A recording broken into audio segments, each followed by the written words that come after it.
Je suis heureuse de vous avoir ici. Suivez mon histoire jusqu'au bout et dites-moi dans les commentaires depuis quelle ville vous regardez. Merci infiniment. Arrête de te plaindre. C'est déjà vendu. Ces mots ont tout changé.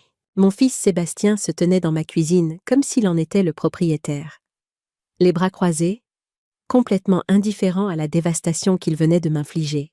J'avais besoin de cet argent pour mon voyage en Grèce, dit-il avec un haussement d'épaules désinvolte, comme si cela expliquait tout.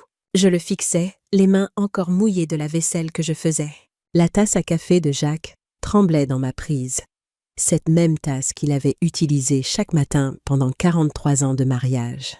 Le poids de cet objet dans mes mains était soudain insupportable, comme si je tenais un morceau de mon mari qui s'effaçait peu à peu. « Tu as vendu la Rolex de ton père sans me demander. » Ma voix sonnait étrangement, fine et tremblante. « Maman, sérieusement, passe à autre chose. »« C'est juste une montre, » répondit Sébastien en passant sa main dans ses cheveux, avec ce geste dédaigneux qui me rappelait tellement son adolescence. Juste une montre. 6 mois après avoir enterré mon mari de 43 ans, et mon propre fils avait volé la seule chose de Jacques que je portais chaque jour, que je remontais chaque matin exactement comme Jacques me l'avait appris, me sentant connectée à lui par ce simple rituel. Chaque matin, ce petit geste de remonter la montre était devenu ma façon de dire « Je t'aime encore. Je me souviens encore de toi. » Le problème avec la trahison, c'est qu'elle a un goût, amer, métallique, comme des pièces de cuivre sur la langue. Debout dans ma cuisine lyonnaise, fixant mon fils de 42 ans qui apparemment pensait que le deuil avait une date d'expiration, je goûtais pleinement ce goût pour la première fois. « Chez quel prêteur sur gage ?» demandai-je doucement en posant la tasse avant de la laisser tomber. La femme de Sébastien, Justine, leva les yeux de son téléphone. « Oh, bien, elle devient raisonnable maintenant. » Sa voix dégoulinait de cette condescendance particulière qu'elle avait perfectionnée au fil des années. « Honnêtement, Christiane, s'accrocher aux possessions matérielles n'est pas sain. Jacques ne voudrait pas que tu vives dans le passé. »« Ne me dis pas ce que Jacques voudrait, » pensai-je, mais je me mordis la langue. Justine me disait ce que Jacques voudrait depuis les funérailles. Généralement chaque fois que cela impliquait que je leur donne quelque chose. « Au comptoir doré, avenue Jean Jaurès ?» dit Sébastien en regardant sa montre. Un truc Apple coûteux qui avait probablement coûté plus cher que ce que valait la Rolex de Jacques. Ils m'ont donné 800 €. Pas mal pour quelque chose d'aussi vieux. 800 € pour une Rolex Submariner de 1978 que Jacques avait économisé pendant 3 mois d'heures supplémentaires pour acheter quand Sébastien était né.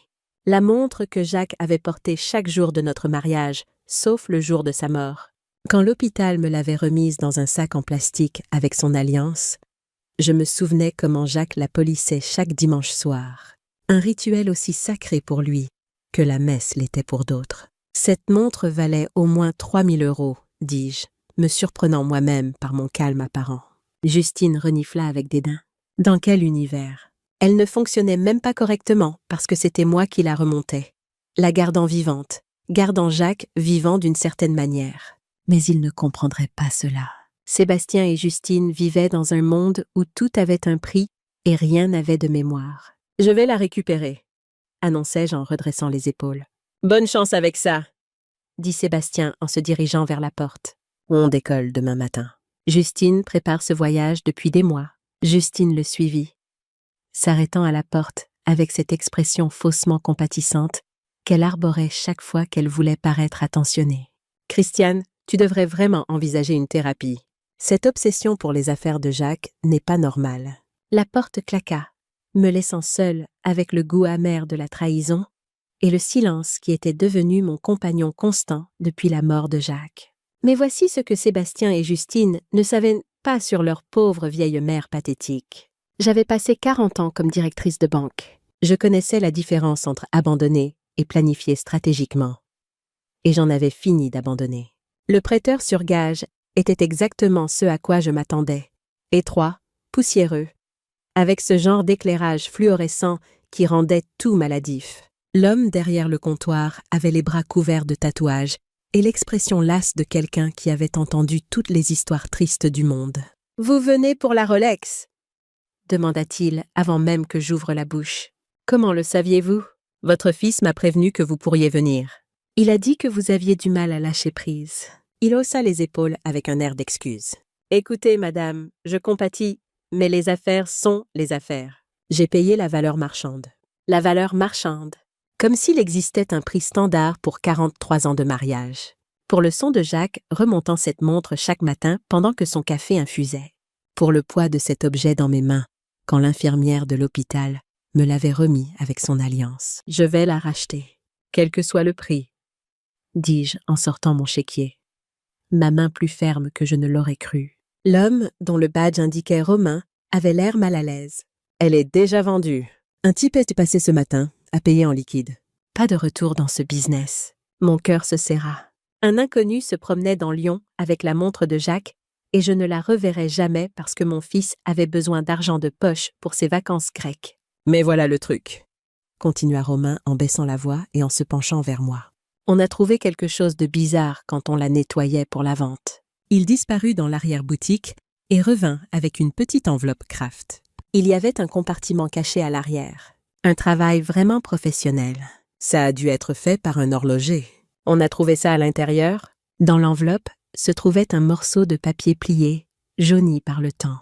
De l'écriture soignée de Jacques, on pouvait lire « Anniversaire de Christiane, 15 juillet 1955 », le jour où j'ai su que je l'épouserais. En dessous, une série de chiffres et de lettres qui ressemblaient à une sorte de code SS 4457 CH815DS. Je fixai le papier, les mains tremblantes. En 43 ans de mariage, Jacques n'avait jamais mentionné de compartiment caché. Il avait gardé ce secret dissimulé à la vue de tous, à son poignet. J'essayais de l'imaginer ouvrant ce compartiment, pliant soigneusement ce papier, le plaçant à l'intérieur. Tout cela sans jamais me le dire. « Vous reconnaissez ces chiffres ?» demanda Romain. Je secouai la tête, mais quelque chose dans ces chiffres me tracassait. Ils semblaient familiers, comme un mot de passe ou un numéro de compte. Jacques avait été méticuleux dans ses archives, notant toujours les numéros importants de son écriture soignée. « L'homme qui a acheté la montre », dis-je soudain. À quoi ressemblait-il? L'expression de Romain changea, devint plus prudente. « Pourquoi ?»« Parce que mon mari a caché ceci pour une raison. Et je pense que celui qui a acheté cette montre pourrait avoir une surprise. Madame, je ne peux vraiment pas, s'il vous plaît. » Je me penchai en avant, laissant Romain voir le chagrin qui était encore à vif après 6 mois. Cette montre est tout ce qui me reste de lui. Je ne vous demande pas de violer la loi. Je veux juste savoir si l'acheteur semblait connaître l'existence du compartiment. Romain resta silencieux un long moment, étudiant mon visage. Finalement, il soupira.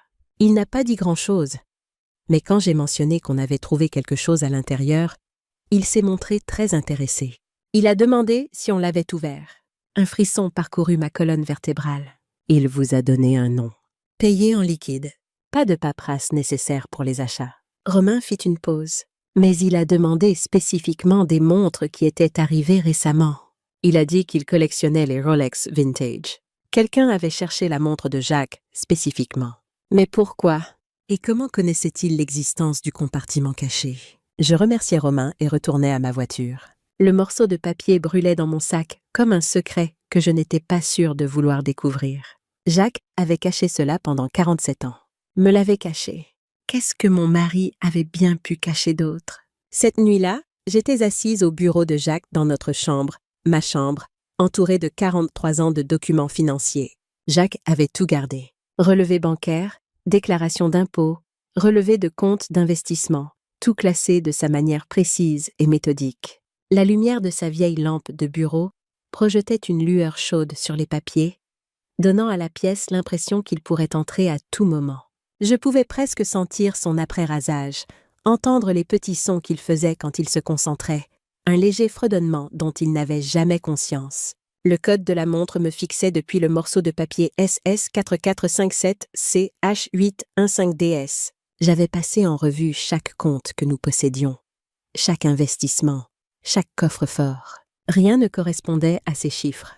Jacques avait été financièrement conservateur, compte d'épargne, compte courant, un fonds de retraite modeste. Rien de sophistiqué, rien de caché.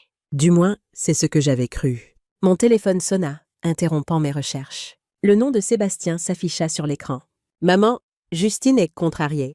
Elle dit que tu as fait une scène chez le prêteur sur gage. J'ai failli rire.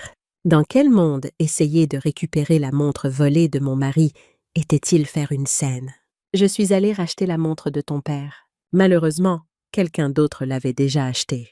Tu vois, problème résolu. Il est temps de passer à autre chose. La désinvolture dans sa voix fit se serrer ma poitrine de colère. C'était le fils de Jacques, le bébé pour lequel Jacques avait fait des heures supplémentaires pour subvenir à ses besoins. Le gamin à qui Jacques avait appris à lancer une balle et à changer un pneu. Je me souvenais de Jacques assis patiemment avec Sébastien, 8 ans, dans l'allée, lui montrant comment tenir une clé. Tous les deux avec des traces de graisse identiques sur les joues. Quand Sébastien était-il devenu si froid? Sébastien, il y avait quelque chose de caché dans la montre. Ton père m'a laissé un message. Silence à l'autre bout du fil. Puis quel genre de message? Je ne suis pas encore sûre, mais ça ressemble à des numéros de compte ou un mot de passe. Maman! La voix de Sébastien changea, devint plus alerte. Qu'est-ce que le message disait, exactement? Quelque chose dans son ton me fit hésiter. C'était le plus intéressé que Sébastien avait semblé par quoi que ce soit concernant son père depuis les funérailles. Juste des chiffres, dis-je vaguement. Probablement rien d'important. Peut-être que je devrais passer, t'aider à comprendre. Maintenant, je ris vraiment, amèrement et sèchement. Hier, tu me disais d'arrêter de vivre dans le passé. Aujourd'hui, tu veux m'aider à trier les affaires de Jacques. J'essaye juste d'être solidaire en volant sa montre. Sébastien soupira lourdement. Très bien, sois têtu, mais ne viens pas pleurer vers moi quand tu te rendras folle à chasser des fantômes.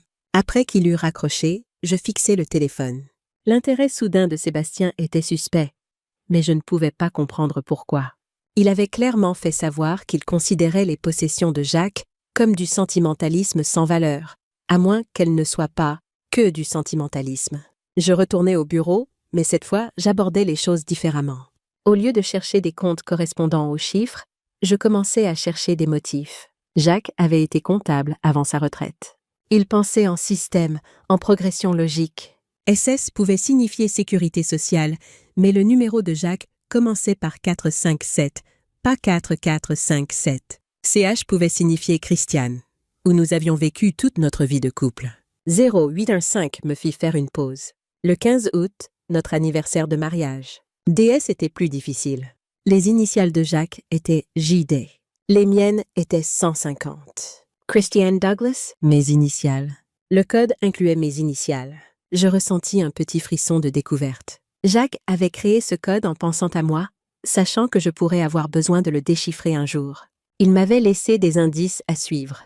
Je sortis mon ordinateur portable et commençai à chercher. Les comptes bancaires suisses utilisaient des codes comme celui-ci. Les sociétés d'investissement offshore aussi. 3 heures plus tard, les yeux brûlants d'avoir fixé l'écran, je trouvais Secure Solutions Investment Management, basé aux îles Caïmans. Leur site web était discret, professionnel, s'adressant à des individus fortunés recherchant confidentialité et sécurité. La page de connexion au compte nécessitait un numéro client et un mot de passe. Les doigts tremblants, je tapais SS4457CH815DS dans le champ du numéro client. Numéro de compte valide apparut sur l'écran. Maintenant, j'avais besoin du mot de passe, quelque chose que moi seul connaîtrais, quelque chose que Jacques savait que je devinerais. J'essayais notre date de mariage, notre adresse, mon anniversaire, rien ne marchait. Puis je me souvins de la note. Anniversaire de Christiane. 15 juillet 1955. Le jour où j'ai su que je l'épouserais. Pas mon vrai anniversaire. Le 15 juillet était le jour où nous nous étions rencontrés lors d'un bal d'été au parc de la Tête d'Or. Jacques disait toujours qu'il avait su cette nuit-là qu'il m'épouserait un jour. Je me souvenais combien nous étions jeunes. Comment il m'avait invité à danser 3 fois. Comment sa main avait légèrement tremblé quand il avait touché la mienne. Je tapais 07151955 et retins mon souffle. Accès autorisé. L'écran qui s'afficha ensuite me fit halter. Solde actuel du compte 2 847 967 € et 67 centimes. Jacques m'avait caché près de 3 millions d'euros pendant tout notre mariage. Je fixais l'écran jusqu'à ce que les chiffres se gravent dans mes rétines. 2 800 000 € sur un compte dont j'ignorais l'existence, dans une banque dont je n'avais jamais entendu parler. Caché par un mari qui avait passé 43 ans à me convaincre que nous vivions au jour le jour. Chaque dispute que nous avions eue au sujet de l'argent, chaque fois que j'avais découpé des coupons, ou acheté des produits génériques, ou raccommodé les chemises de travail de Jacques, au lieu d'en acheter des neuves, tout cela pendant qu'il avait des millions dormant sur un compte offshore. Mon premier instinct fut la colère. Une rage pure, blanche et brûlante face à la tromperie, face au mensonge par omission, face à 43 ans, à me demander si nous aurions assez pour la retraite, pendant que Jacques mettait secrètement de côté une fortune. Mais ensuite, je cliquais sur l'historique du compte. Le premier dépôt avait été effectué en 1982, 3 ans après la naissance de Sébastien. 5 000 €. La note indiquait investissement initial de l'héritage JD Héritage. Jacques n'avait jamais mentionné d'héritage. Je fis défiler des années de dépôt, tous relativement modestes, 500 € ici, 1000 là. Des contributions régulières qui expliquaient pourquoi Jacques avait été si prudent avec notre budget familial. Il n'avait pas caché de l'argent de nos revenus.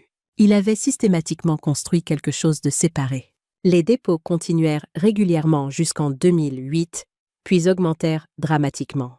Au lieu de centaines d'euros, Jacques déposait 10 et 20 000 € à la fois. La note sur ces dépôts plus importants me glaça le sang.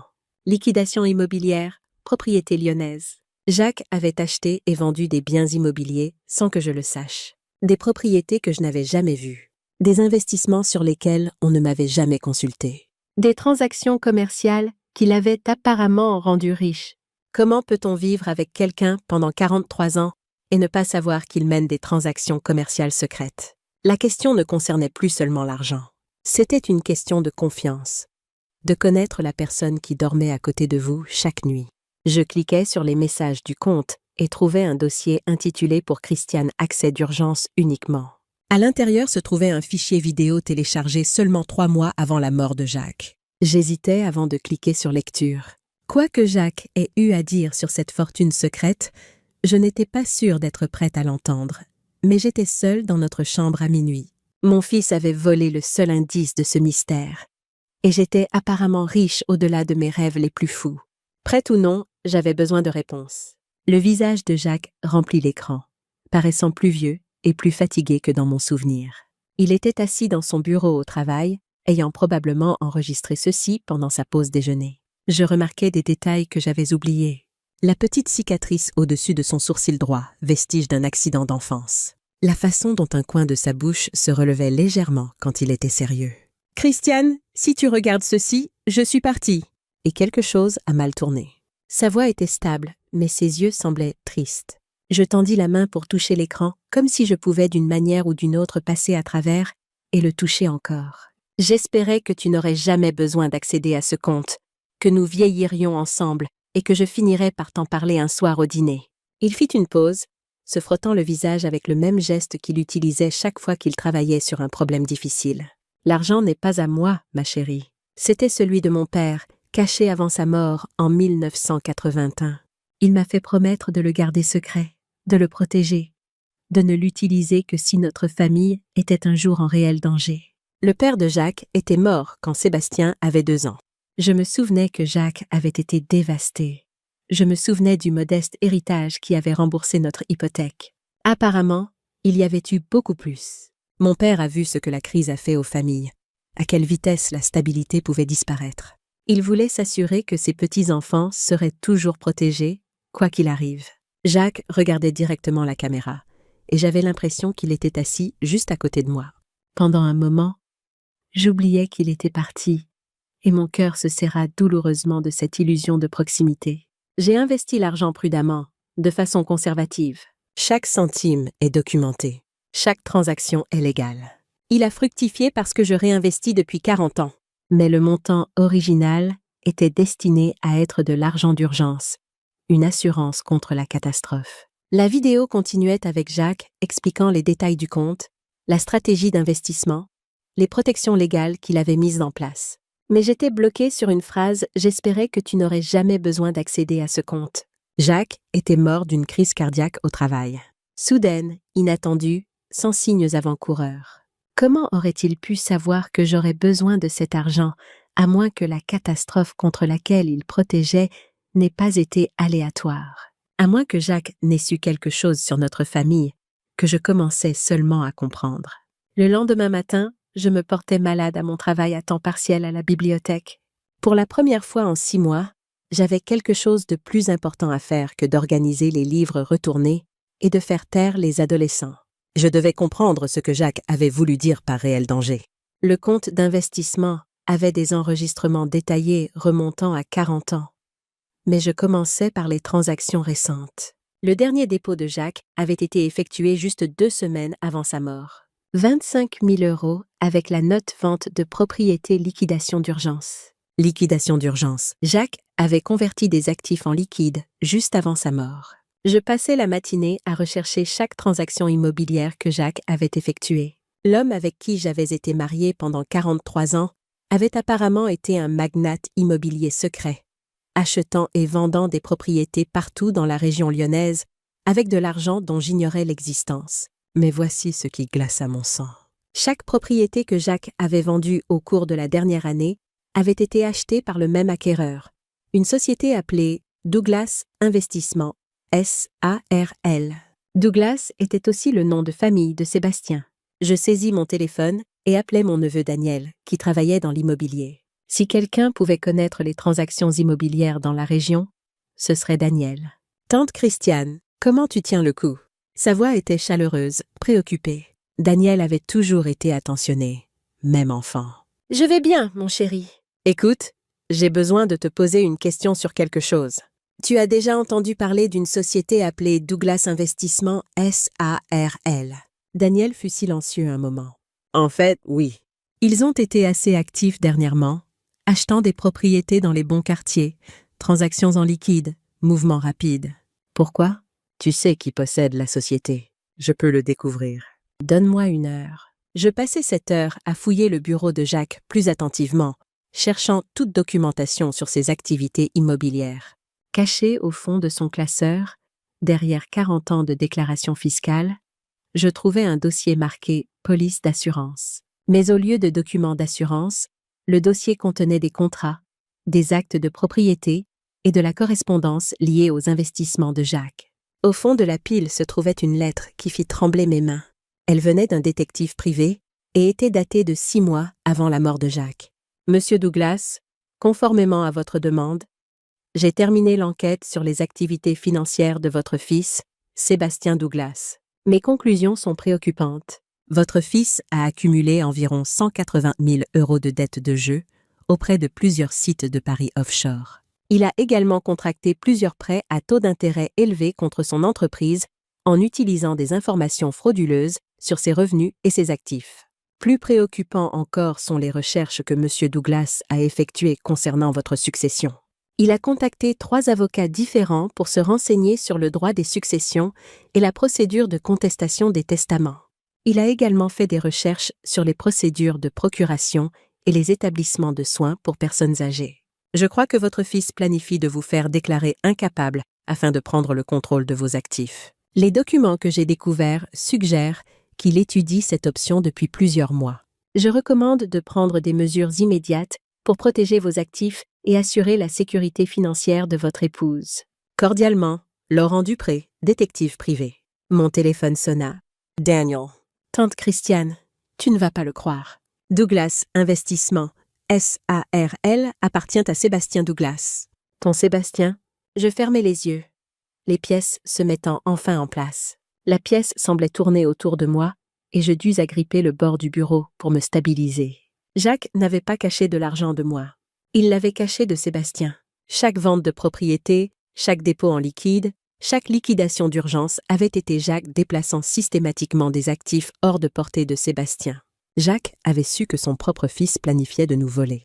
Mais Jacques était mort avant de pouvoir m'avertir, ne laissant que le compartiment caché dans sa montre comme indice pour trouver la vérité.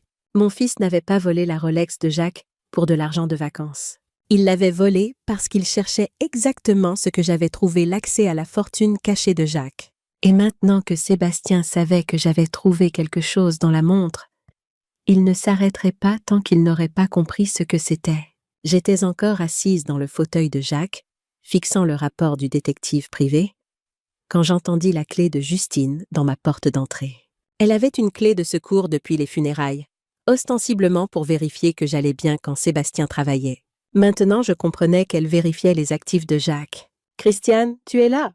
La voix de Justine résonna dans la maison, artificiellement douce. Sébastien et moi sommes passés avant de partir pour l'aéroport. Je remis rapidement le rapport du détective dans le dossier et minimisai le compte offshore sur l'écran de mon ordinateur portable. Quel que soit le jeu auquel Sébastien et Justine jouaient, je devais comprendre les règles avant de révéler mon jeu. Dans la chambre, rappelai-je, ma voix plus stable que je ne me sentais. Ils apparurent dans l'encadrement de la porte quelques instants plus tard. Sébastien portant une petite valise et Justine vêtue du genre de tenue qui criait « vacances coûteuses ». Ses lunettes de soleil de marque coûtaient probablement plus que le loyer de la plupart des gens. Et le parfum qu'elle portait, trop fort, trop sucré, envahit immédiatement la pièce. « Je voulais juste te dire au revoir », dit Sébastien, mais ses yeux parcouraient le bureau de Jacques, faisant l'inventaire des papiers étalés autour de moi. « Sur quoi tu travailles ?»« Je trie les affaires de ton père », dis-je prudemment. Il y a tellement de choses que je ne savais pas. Justine s'approcha, son regard fixé sur l'écran de mon ordinateur portable. « Tu as trouvé quelque chose d'intéressant. » La question semblait désinvolte, mais je perçus l'attention aiguë dans sa voix. Ce n'étaient pas des visites de courtoisie. C'étaient des missions de reconnaissance, juste de vieux relevés bancaires et des documents fiscaux. Ton père était très méticuleux avec sa paperasse. Sébastien se détendit légèrement. Oh ouais. Papa était obsédé par les archives. Il a probablement gardé chaque reçu des 20 dernières années. En fait, dis-je, décidant de tester leur réaction, j'ai trouvé quelque chose d'étrange. Ton père avait une sorte de compte d'investissement dont je ne connaissais pas l'existence. Rien de majeur, juste quelques milliers d'euros. Le changement dans leurs expressions à tous deux fut immédiat et indéniable. Sébastien s'avança, essayant de paraître désinvolte, mais échouant complètement. Un compte d'investissement. Quel genre? Je ne suis pas encore sûre. Les papiers sont confus. Je vais peut-être devoir engager un comptable pour m'aider à comprendre. Justine échangea un regard rapide avec Sébastien. On pourrait t'aider avec ça? Sébastien est bon avec les documents financiers. Je n'en doute pas, pensai-je, me souvenant du rapport du détective privé sur les dettes de jeu de Sébastien et ses demandes de prêts frauduleuses. C'est très gentil, mais j'ai déjà pris rendez-vous avec l'ancien cabinet comptable de Jacques. Ils sauront comment gérer ses investissements correctement. La mâchoire de Sébastien se crispa. Maman, ces gens facturent 300 € de l'heure. Je peux regarder les papiers gratuitement. Je peux me permettre 300 € de l'heure. Le silence qui suivit était chargé de tension. Le masque de préoccupation de Justine glissait, révélant la femme calculatrice en dessous. Sébastien vibrait pratiquement d'énergie frustrée. « On devrait probablement y aller », dit finalement Justine. On ne veut pas rater notre vol, mais Sébastien ne bougea pas. « Maman, au sujet du message que tu as trouvé dans la montre de papa ?» Peut-être que je devrais jeter un œil à ces chiffres avant qu'on parte, juste pour s'assurer que ce n'est pas quelque chose d'important. « Quels chiffres ?» demanda Justine sèchement. Sébastien lui lança un regard d'avertissement. Maman a trouvé une sorte de code dans la montre. Probablement rien, mais on ne sait jamais. Maintenant, Justine était complètement en alerte.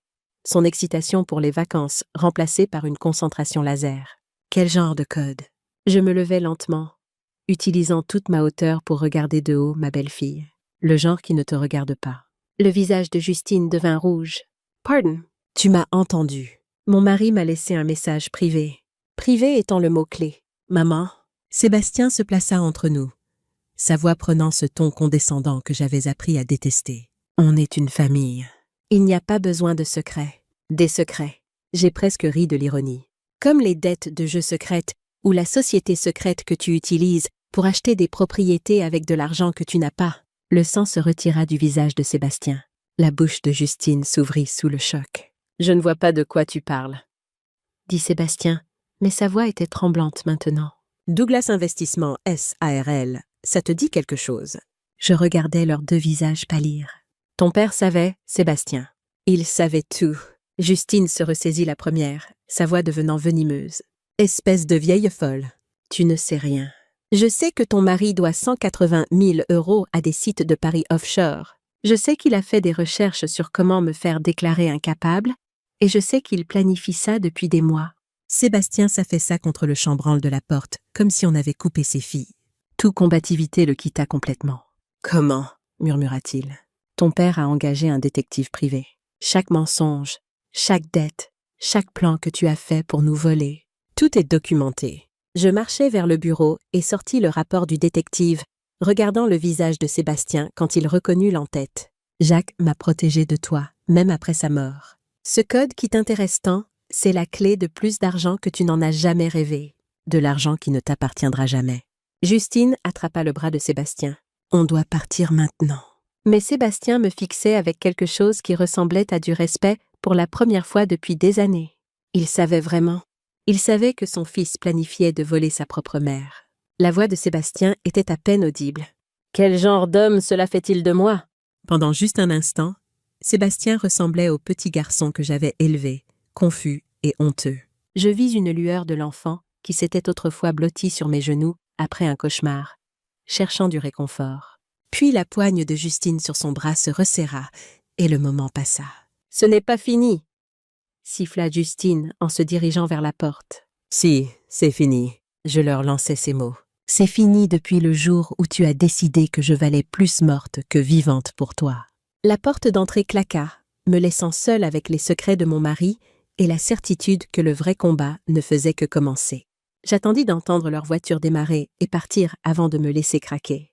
Les larmes vinrent en vagues brûlantes, le genre qui secoue tout votre corps.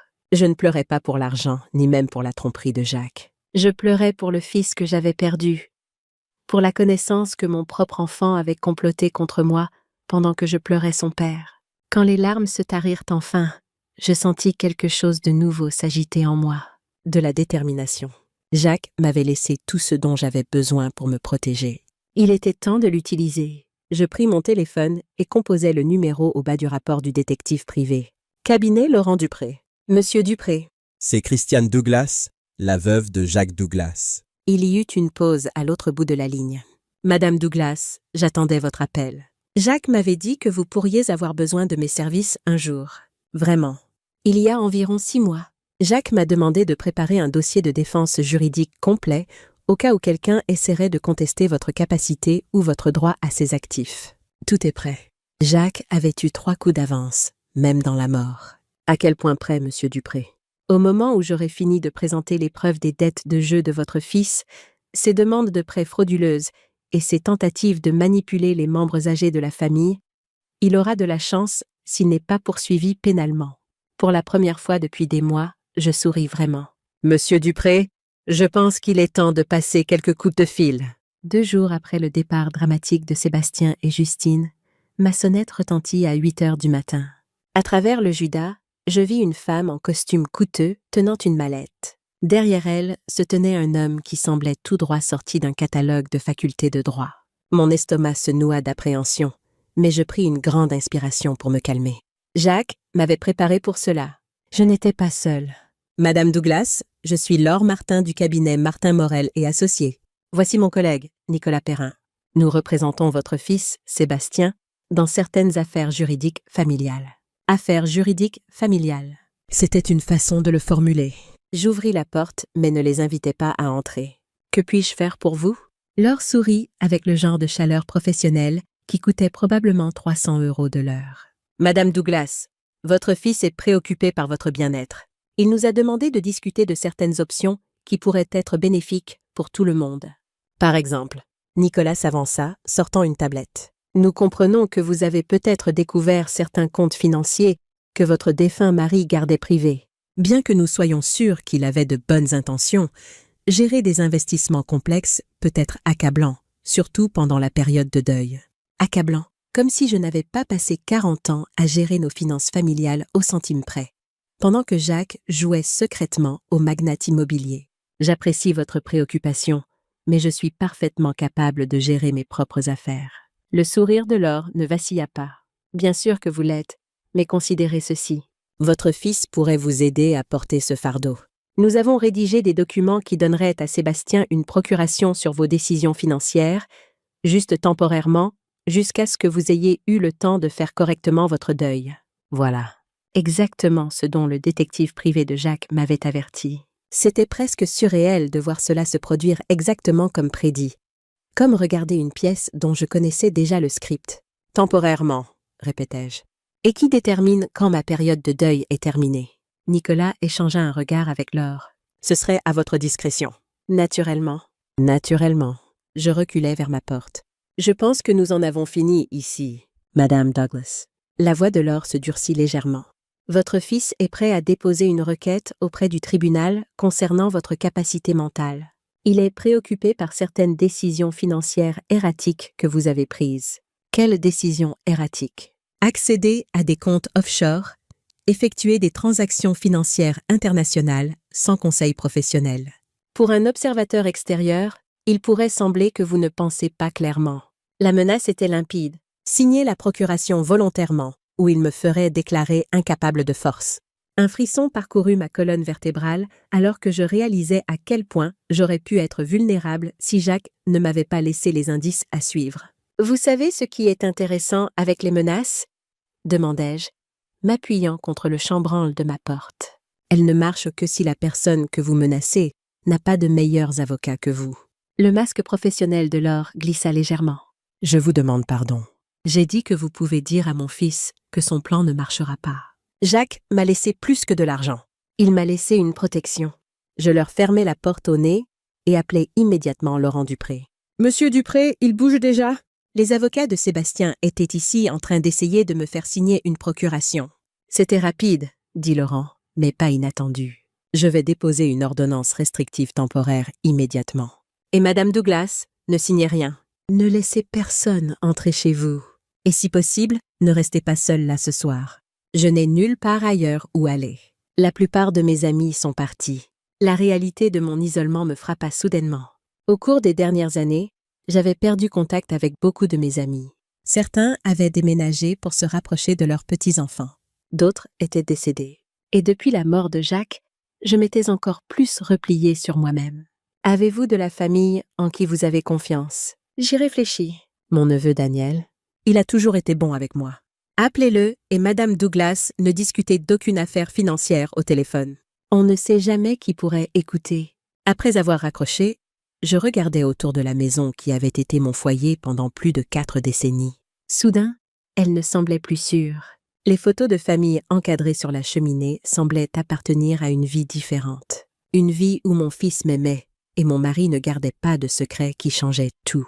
Je pris mon téléphone et appelai Daniel. « Tante Christiane, tout va bien. »« Pas vraiment, mon chéri. Je déteste demander, mais serait-il possible que je reste chez toi quelques jours? J'ai des problèmes avec Sébastien. »« Bien sûr. Tu as besoin que je vienne te chercher. Ce serait merveilleux. Et Daniel, ne dis à personne que je loge chez toi, pas même à tes cousins. » Le silence à l'autre bout en disait long. « Tante Christiane, qu'est-ce qui se passe? Je t'expliquerai tout quand tu arriveras. Mais s'il te plaît, viens vite. » En attendant Daniel, je préparais une petite valise avec l'essentiel. Puis j'allais au bureau de Jacques et rassemblais tous les documents que j'avais trouvés, y compris le rapport du détective privé et le code de la montre. Tout alla dans un dossier que je glissais dans mon sac à main. Alors que je finissais, j'entendis une voiture s'arrêter devant la maison. Mais quand je regardais par la fenêtre, ce n'était pas la berline sage de Daniel. C'était un SUV noir que je ne reconnaissais pas. Ma sonnette retentit, suivie de coups urgents. « Christiane, c'est Sébastien. Il faut qu'on parle. » Je me figeais. Comment était-il revenu de Grèce si vite, à moins qu'il ne soit jamais parti? « Maman, je sais que tu es là. »« S'il te plaît, je veux juste t'expliquer. » Sa voix semblait sincère, presque désespérée. Pendant un moment, je sentis l'attraction de l'instinct maternel, le désir de réconforter mon enfant, de croire au meilleur en lui. Le même instinct qui m'avait fait accourir vers lui quand il était tombé de vélo, qui m'avait tenu éveillé toute la nuit quand il avait de la fièvre, qui m'avait rempli de fierté à sa remise de diplôme. Puis je me souvins du rapport du détective, des papiers de procuration, de la montre volée. « Va-t'en, Sébastien. »« Je n'ai rien à te dire.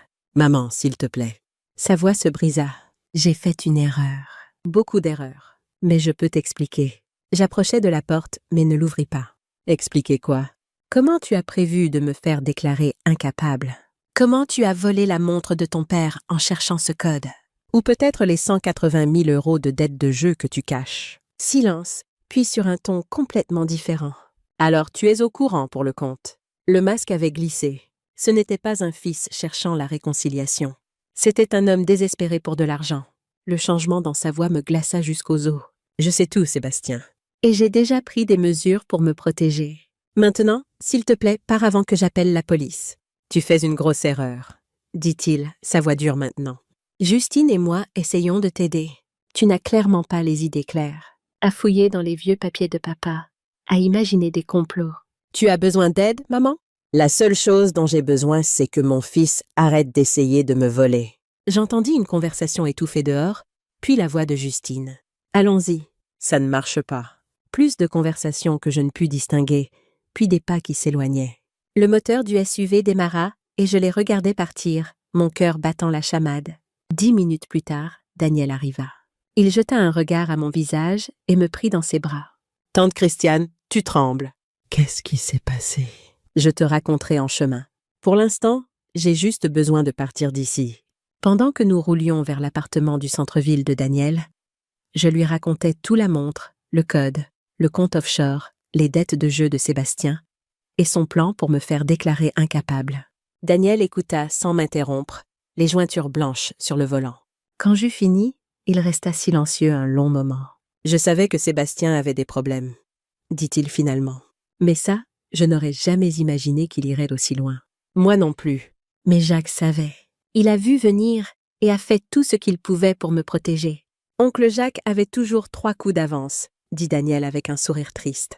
Je me souviens quand je débutais dans l'immobilier. Il m'a donné le meilleur conseil, sache toujours qui est assis en face de toi, Dany. Surtout si c'est de la famille.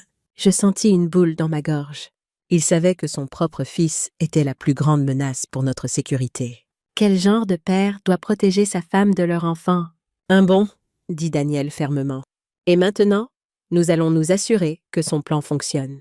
Le cabinet de Laurent Dupré était dans un élégant immeuble du centre-ville qui respirait les services juridiques coûteux.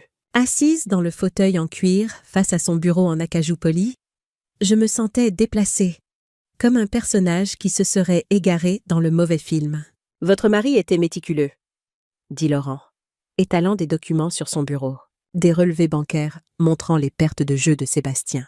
Des enregistrements audio de lui discutant de plans pour vous faire déclarer incapable, même des photographies de lui rencontrant des avocats en planification successorale. Des enregistrements audio. Je me penchai en avant, confuse. Laurent hocha la tête gravement. Jacques soupçonnait que Sébastien préparait quelque chose. Alors, il a fait installer des micros dans votre maison l'année dernière, parfaitement légal puisque c'était sa propre propriété, et il a informé toutes les parties que des dispositifs d'enregistrement étaient présents. Il a informé tout le monde. Je ne me souvenais d'aucune telle conversation. Il a placé de petites notices à des endroits discrets dans toute la maison, le genre de petits caractères que la plupart des gens ne lisent jamais. Et il a tout documenté correctement auprès d'une société de sécurité. Jacques a fait très attention à s'assurer que tout était fait légalement. Je pensais à toutes les conversations que Sébastien et Justine avaient eues dans ma cuisine au cours des 6 derniers mois.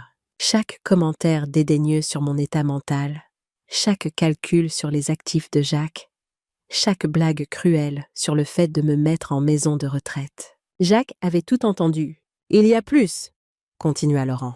Jacques a également découvert que Justine vous a systématiquement isolé de la famille et des amis. Elle a dit aux gens que vous deveniez sénile, que vous aviez besoin de surveillance. Les pièces s'emboîtèrent. Pourquoi ma belle-sœur avait arrêté d'appeler?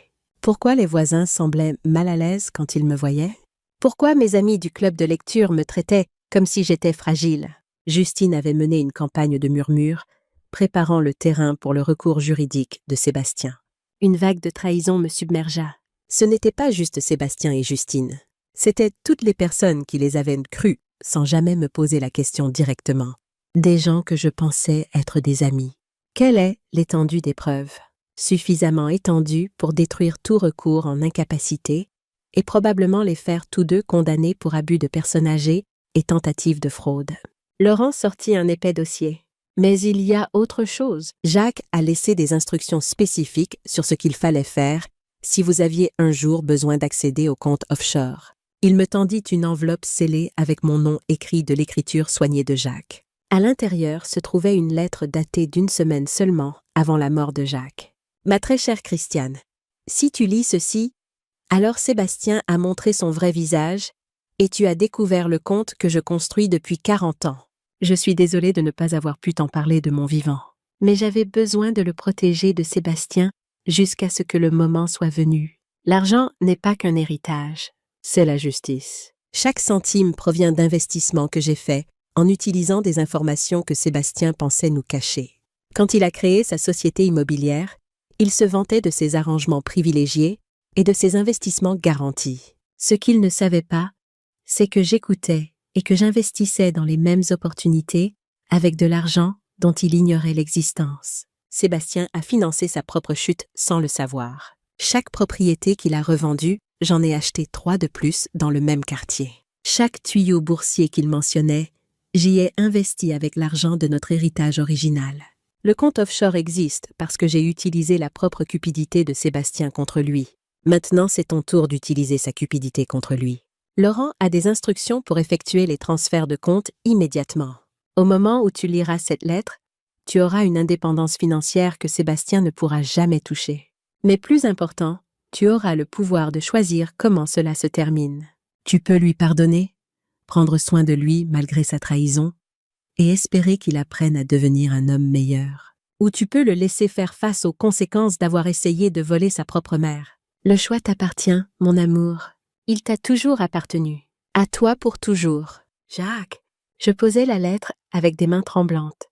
Jacques n'avait pas seulement me protégé de Sébastien. Il avait orchestré la chute de Sébastien en utilisant les propres manigances de Sébastien contre lui. Il y avait une sorte de justice poétique dans tout cela que je ne pouvais m'empêcher d'admirer. Madame Douglas, Laurent m'observait attentivement. Êtes-vous prête à procéder?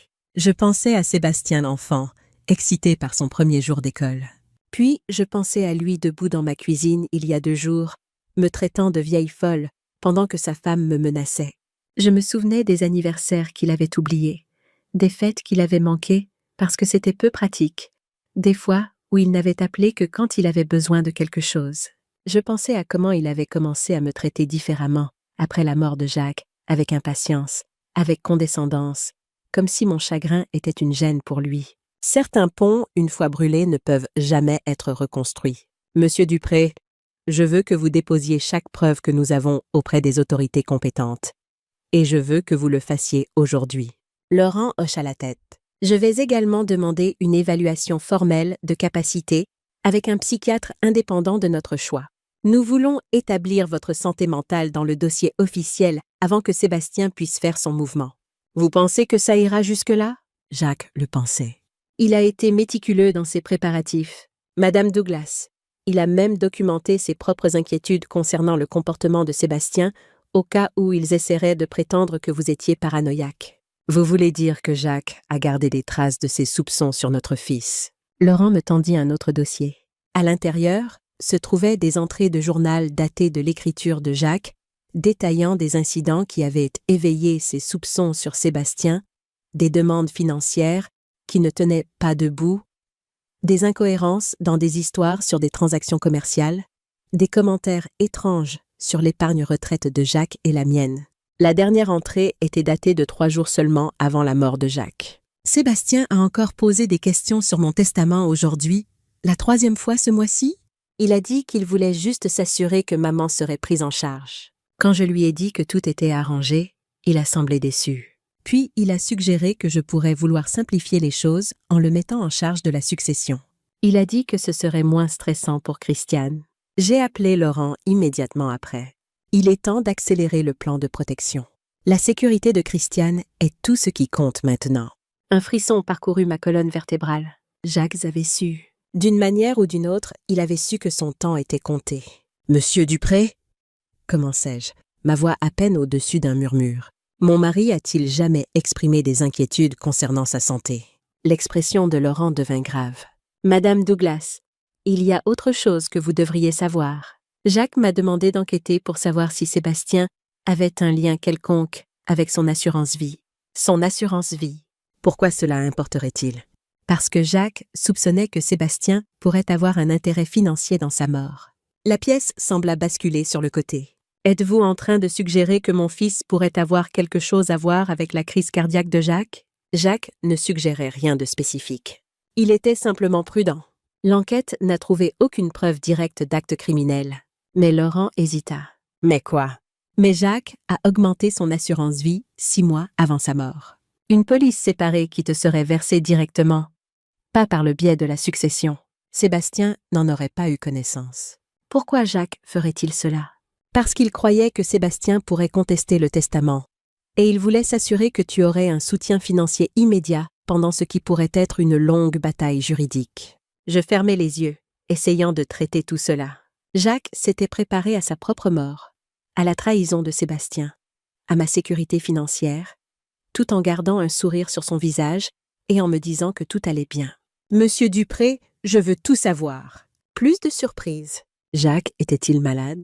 Savait-il qu'il allait mourir? Laurent secoua la tête.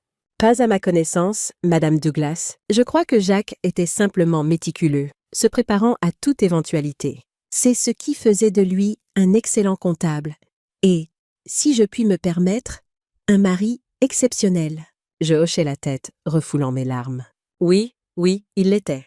Il y a encore une chose, dit Laurent en regardant sa montre. Jacques a arrangé pour que quelqu'un nous rencontre ici aujourd'hui. Quelqu'un qui peut fournir une protection supplémentaire. Comme sur un signal, la porte de son bureau s'ouvrit et un homme dans la soixantaine entra. Il était grand avec des cheveux argentés et le genre de comportement soigné qui suggérait un passé dans les forces de l'ordre. Madame Douglas, voici Rémi Fontaine. C'est un ancien commissaire de police qui travaille avec nous sur votre dossier. Rémi tendit la main. Madame Douglas, je suis vraiment désolé pour votre perte. Merci, mais je ne comprends pas pourquoi Jacques aurait engagé un ancien commissaire. Rémi sourit légèrement.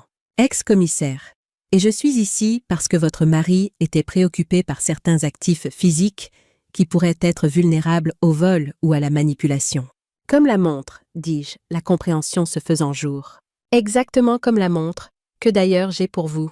Il plongea la main dans la poche de sa veste et en sortit un écrin de velours bleu familier. Mon cœur fit un bond. C'est vous qui l'avez acheté au prêteur sur gage. Rémi hocha la tête. Jacques m'a engagé il y a des années pour surveiller certaines situations.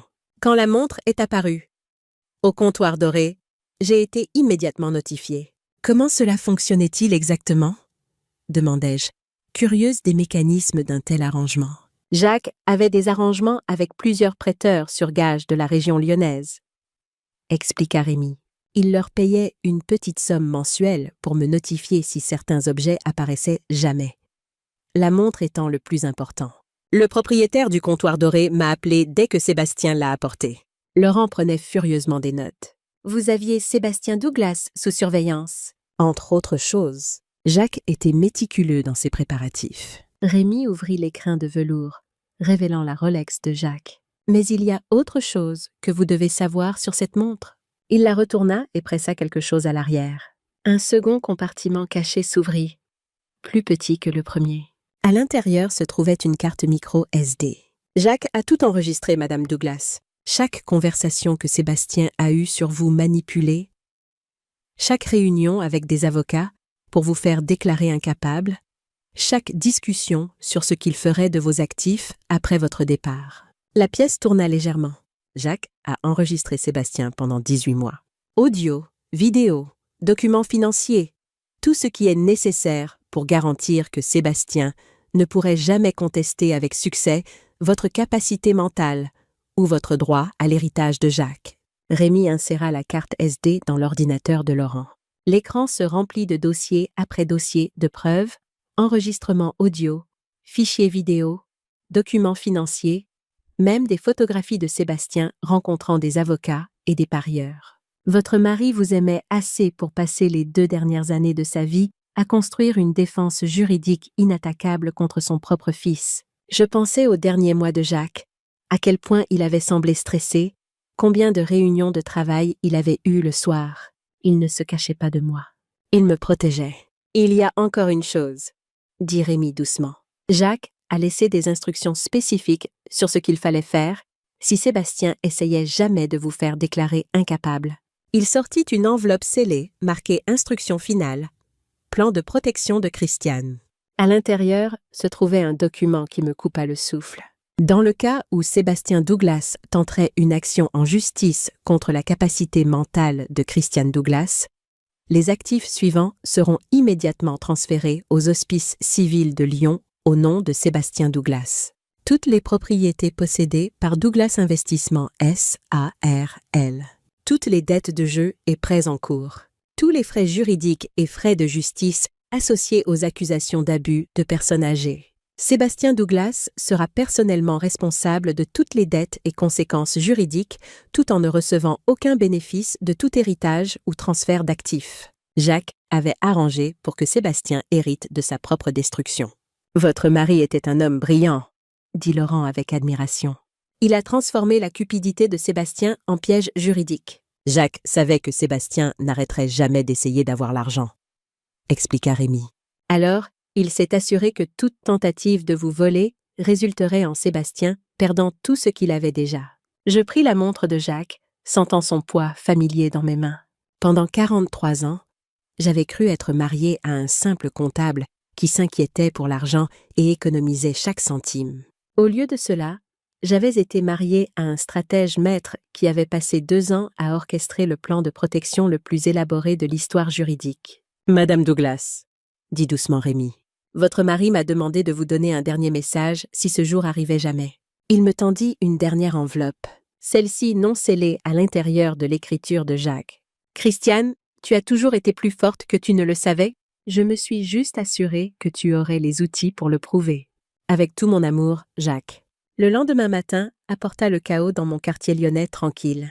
Je logeais dans l'appartement du centre-ville de Daniel, mais il était passé devant ma maison en allant au travail pour vérifier les choses. « Tante Christiane, dit-il quand il appela, il y a 3 SUV noirs garés devant ta maison. Des hommes en costume portent des cartons dehors. » Mon cœur s'accéléra. « Appelle Laurent immédiatement. Dis-lui que Sébastien essaie de retirer des preuves de la maison. » En 1 heure, Laurent avait obtenu une ordonnance d'urgence du tribunal empêchant le retrait de toute propriété de ma maison. Au moment où j'arrivais avec Laurent et Rémi, la police était déjà là avec un Sébastien très en colère. « C'est ridicule !» criait-il à un agent en uniforme. « Je suis son fils. J'essaie juste d'aider à organiser ses papiers. »« En les retirant des lieux contre une ordonnance du tribunal ?» demanda Laurent calmement, s'approchant avec nos documents légaux en main. Sébastien se retourna, son visage s'assombrissant quand il me vit. « Maman, dis à ces gens de nous laisser tranquilles. »« J'essaye de t'aider. » En volant mes documents, en essayant de me faire déclarer incapable. Je gardais ma voix stable, bien que mes mains tremblaient. « Je ne crois pas, Sébastien. » Justine émergea de la maison, sa tenue de créateur remplacée par un jean et un pull. Elle avait essayé de passer inaperçue. Ça n'avait pas marché. « Christiane, tu es manipulée, » dit-elle, sa voix dégoulinant de fausse inquiétude. « Ces gens profitent de toi pendant que tu fais ton deuil. »« Ça suffit, Madame Douglas, » dit fermement Laurent. « Officier, nous avons des preuves que ces individus tentèrent de retirer des documents financiers et d'autres preuves pertinentes pour une enquête en cours sur l'abus de personnes âgées et la fraude financière. » Abus de personnes âgées. Le visage de Sébastien devint blanc. « C'est insensé. »« C'est ma mère. Ce qui rend vos actions encore plus répréhensibles, » répondit Laurent. « Maintenant, je vous suggère à tous les deux de partir immédiatement avant que nous n'ajoutions l'effraction aux charges. »« J'ai une clé, » protesta Justine en la brandissant. « Qui a été légalement révoqué ce matin ?» répliqua Laurent, tendant un autre document à l'officier. « Les serrures ont été changées et Madame Douglas a une ordonnance restrictive active contre vous deux. » Sébastien me regarda, une véritable stupeur dans les yeux. « Maman, qu'est-ce que tu as fait ?»« Je me suis protégée, Sébastien, exactement comme papa m'a protégée. » Son expression changea, s'assombrit. « Papa ne t'a pas protégée. Il t'a menti pendant des années. Il gardait des secrets. Il ne te faisait pas confiance avec la vérité. » Les mots piquèrent parce qu'il y avait un fond de vérité en eux. Jacques m'avait caché des secrets. Mais je comprenais maintenant pourquoi il l'avait fait. Ton père a gardé un seul secret pour protéger notre famille de la plus grande menace que nous affrontions, dis-je doucement. Toi.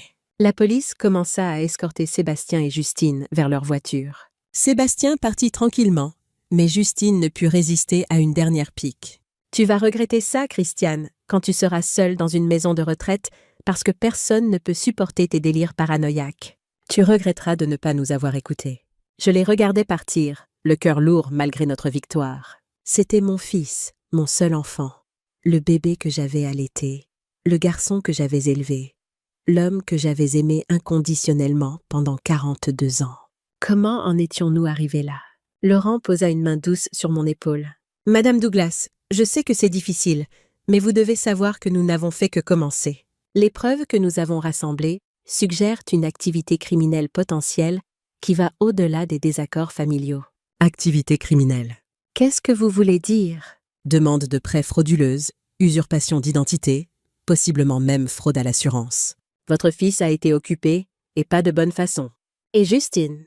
Elle a disparu, a quitté la région, peut-être le pays. Nous travaillons avec les autorités pour la retrouver. Je hochai la tête, pas surprise. Justine avait toujours été question de se préserver elle-même. Il y a encore une chose, dit Rémi, sortant une enveloppe scellée de l'intérieur de sa veste. Jacques a laissé des instructions spécifiques, comme quoi ceci devait vous être remis uniquement si Sébastien faisait une tentative directe de vous faire déclarer incapable. L'enveloppe était marquée « Instruction finale, plan de protection de Christiane, de l'écriture soignée de Jacques ». À l'intérieur se trouvait un document juridique détaillant comment tous les actifs de Sébastien seraient transférés aux hospices civils de Lyon en son nom s'il engageait des poursuites contre moi. « Jacques a pensé à tout », murmurai-je. « Il protégeait votre avenir », dit Laurent. « Et vous donnait le pouvoir de décider de ce qui se passe ensuite. » En quittant le cabinet de Laurent cet après-midi-là, je me sentais à la fois renforcée et accablée par les choix qui m'attendaient. Jacques m'avait donné tous les outils nécessaires pour me protéger, mais il m'avait aussi laissé la responsabilité de décider du sort de Sébastien. En marchant dans le parc de la Tête d'Or, je me retrouvais près de l'endroit où Jacques et moi nous étions rencontrés pour la première fois. Il y a 68 ans. Je m'assis sur un banc, regardant de jeunes couples se promener, me demandant ce que leur réservait l'avenir. L'un d'entre eux passerait-il des décennies ensemble pour découvrir qu'ils ne se connaissaient pas vraiment? Mon téléphone sonna. C'était Sébastien. « Maman, je dois te voir. » Mon instinct immédiat fut de refuser. Je ne pense pas que ce soit une bonne idée en ce moment. « S'il te plaît, j'ai découvert quelque chose sur papa. » Quelque chose d'important. Je dois te le dire en personne. Il y avait une urgence dans sa voix qui me fit faire une pause. Quoi sur papa? Pas au téléphone, s'il te plaît. Maman, juste une rencontre dans un lieu public avec tes avocats présents si tu veux. J'hésitais, puis pris une décision. Cabinet Laurent Dupré demain à 10h. Merci, dit Sébastien, sa voix se brisant légèrement. J'y serai. Je raccrochais, me demandant quelle nouvelle révélation m'attendait. Quoi que ce soit, je l'affronterais avec la force que Jacques avait toujours cru que j'avais. Le lendemain matin, j'étais assise dans le bureau de Laurent avec Rémi Fontaine à mes côtés, attendant l'arrivée de Sébastien. Laurent avait arrangé pour que la réunion ait lieu ici, dans un environnement contrôlé avec des témoins présents. « Vous n'êtes pas obligé de faire ça », me rappela Laurent. « Nous pouvons poursuivre l'affaire sans aucun contact direct. » Je sais, mais j'ai besoin d'entendre ce qu'il a à dire. La porte s'ouvrit et un agent de sécurité escorta Sébastien à l'intérieur. Je reconnaissais à peine mon fils. En seulement 3 semaines, il semblait avoir vieilli de plusieurs années. Son visage était émacié, ses yeux creux, ses vêtements autrefois impeccables, froissés et mal ajustés. Il s'arrêta quand il vit Rémi. « C'est de qui? C'est Rémi Fontaine, dis-je. Ton père l'a engagé pour me protéger? De toi. » Sébastien détourna le regard, incapable de croiser mes yeux. Bien sûr qu'il l'a fait. Papa avait toujours 3 coups d'avance. « S'il vous plaît, asseyez-vous, monsieur Douglas, » dit Laurent en désignant une chaise en face de moi. Vous avez dit que vous aviez quelque chose à dire à votre mère concernant Jacques Douglas. Sébastien s'assit lourdement, comme un homme 2 fois plus âgé. J'ai découvert quelque chose sur la mort de papa. Mon cœur fit un bond. Quoi donc? Ce n'était pas un accident. La voix de Sébastien était plate, sans émotion, et ce n'était pas des causes naturelles. La pièce devint silencieuse. Laurent se pencha en avant. Êtes-vous en train de suggérer un acte criminel, monsieur Douglas? Sébastien rit, un son creux sans humour. Un acte criminel. C'est une façon de le dire. Il me regarda directement, ses yeux remplis d'une tristesse que je n'avais pas vue depuis qu'il était enfant. Papa s'est suicidé, maman. Les mots me frappèrent comme un coup physique, volant l'air de mes poumons. C'est impossible. Jacques ne ferait jamais. Il a découvert qu'il avait un cancer du pancréas de stade 4. 3 mois à vivre au maximum, probablement douloureux, La voix de Sébastien se brisa. Il ne voulait pas que tu le regardes dépérir. Il ne voulait pas devenir un fardeau. Comment sais-tu cela? Demanda Laurent sèchement. Parce que j'ai trouvé ces dossiers médicaux après que la brigade financière a saisi mon bureau. J'ai commencé à tout parcourir, essayant de comprendre comment papa avait réussi à avoir une longueur d'avance sur moi pendant si longtemps. Sébastien plongea la main dans sa veste et en sortit un dossier. J'ai trouvé ceci caché dans un coffre-fort dont je ne connaissais pas l'existence jusqu'à ce que la banque me contacte. Laurent prit le dossier et en examina le contenu, son expression devenant grave. Ceux-ci semblent être des dossiers médicaux légitimes des hospices civils de Lyon. Diagnostic de cancer du pancréas de stade 4 daté de 2 mois avant la mort de Jacques. C'est impossible, murmurai-je, les larmes remplissant mes yeux. Il n'a jamais dit un mot. Il n'a jamais montré aucun symptôme. Il te protégeait, dit Sébastien doucement. Jusqu'à la fin. Je me souvenais des dernières semaines de Jacques. Comment il avait insisté pour des soirées en amoureux, pour des promenades le week-end vers nos endroits préférés. Comment il avait semblé plus sentimental, plus présent. J'avais pensé qu'il profitait simplement de sa retraite. Il avait fait ses adieux. Je tendis les mains vers les dossiers avec des mains tremblantes. C'était là en noir et blanc. Le diagnostic, le pronostic, les options de traitement, que Jacques avait apparemment toutes déclinées. Mais la crise cardiaque, commençai-je. C'était provoqué, dit Sébastien. Il avait des médicaments, quelque chose qui imiterait une crise cardiaque naturelle. Les médecins n'avaient aucune raison de suspecter autre chose. Comment sais-tu cela? Demanda Rémi, sa voix aiguë de suspicion. Parce qu'il me l'a dit. Pas directement. Il m'a laissé une lettre. Aussi, Sébastien sortit une enveloppe de sa poche. Je l'ai trouvée avec les dossiers médicaux. L'enveloppe portait le nom de mon fils de l'écriture de Jacques. À l'intérieur se trouvait une seule page. « Sébastien, au moment où tu liras ceci, je serai parti. J'ai fait mon choix sur la façon de quitter ce monde. Et j'ai fait tout ce qui était en mon pouvoir pour protéger ta mère de ce qui arrive. À la fois ma maladie et ta trahison. Oui, je sais ce que tu prépares. Je suis au courant des dettes de jeu, des prêts frauduleux, des réunions avec des avocats pour faire déclarer ta mère incapable. Je sais tout, fils. J'aurais pu t'exposer. J'aurais pu te dénoncer aux autorités. Au lieu de cela, j'ai construit un système de protection pour ta mère qui ne s'activera que si tu continues sur cette voie. Je te donne une dernière chance d'être l'homme que j'ai élevé. Abandonne ce plan. Prends soin de ta mère. Sois un bon fils. Si tu choisis différemment, tout ce que j'ai mis en place garantira que tu feras face aux conséquences de tes actes pendant que ta mère restera en sécurité. Le choix t'appartient, fils. Il t'a toujours appartenu. Papa! La lettre tomba de mes doigts. Jacques avait su qu'il allait mourir. Il avait choisi sa propre fin selon ses propres termes. Et même dans ses derniers actes, il avait pensé à moi, me protégeant. Il t'a donné une chance, dis-je doucement en regardant mon fils. Il t'a averti. Sébastien hocha la tête, les larmes coulant sur son visage. Et je n'ai pas écouté. J'étais tellement pris dans mes propres problèmes, tellement désespéré de trouver une issue, que j'ai ignoré son dernier souhait, sa dernière demande. La pièce était silencieuse alors que nous absorbions toutes les implications de cette révélation. Je me sentais engourdi, essayant de réconcilier le Jacques que je pensais connaître avec cet homme qui avait orchestré sa propre mort plutôt que de me laisser le regarder souffrir. « Qu'est-ce qui se passe maintenant ?» demanda finalement Sébastien en regardant Laurent. « Je fais face à des accusations fédérales. Justine est partie. Elle a pris tout ce qu'elle pouvait emporter et a disparu. Ma vie est en ruine. Cela dépend de ta mère, dit Laurent en se tournant vers moi. Jacques a laissé la décision finale entre ses mains. Tous les regards se tournèrent vers moi. C'était le moment pour lequel Jacques m'avait préparé. Le choix qu'il avait laissé entre mes mains. Je regardais mon fils, cet homme brisé qui avait comploté contre moi, qui avait trahi le dernier souhait de son père, qui était tombé si loin de l'enfant que j'avais élevé. Mais je voyais aussi des aperçus du garçon qu'il avait été, l'enfant qui m'avait un jour apporté des pissenlits du jardin, les déclarant fièrement les plus belles fleurs du monde. Les hospices civils de Lyon recevront un don substantiel, dis-je finalement. Au nom de Jacques, pas au tien. Tu coopéreras pleinement avec les autorités. Tu feras restitution là où c'est possible et tu accepteras toutes les conséquences juridiques qui t'attendent. Sébastien hocha la tête, semblant se recroqueviller davantage sur lui-même. Mais je continuais. Je ne porterai pas de charges supplémentaires pour abus de personnes âgées ou détresse émotionnelle, et je te rendrai visite où que tu finisses, parce que tu es toujours mon fils, Sébastien. Et Jacques t'a donné une seconde chance. Je vais honorer cela. Sébastien leva les yeux, une véritable surprise dans ses yeux remplis de larmes. Après tout ce que j'ai fait, pourquoi?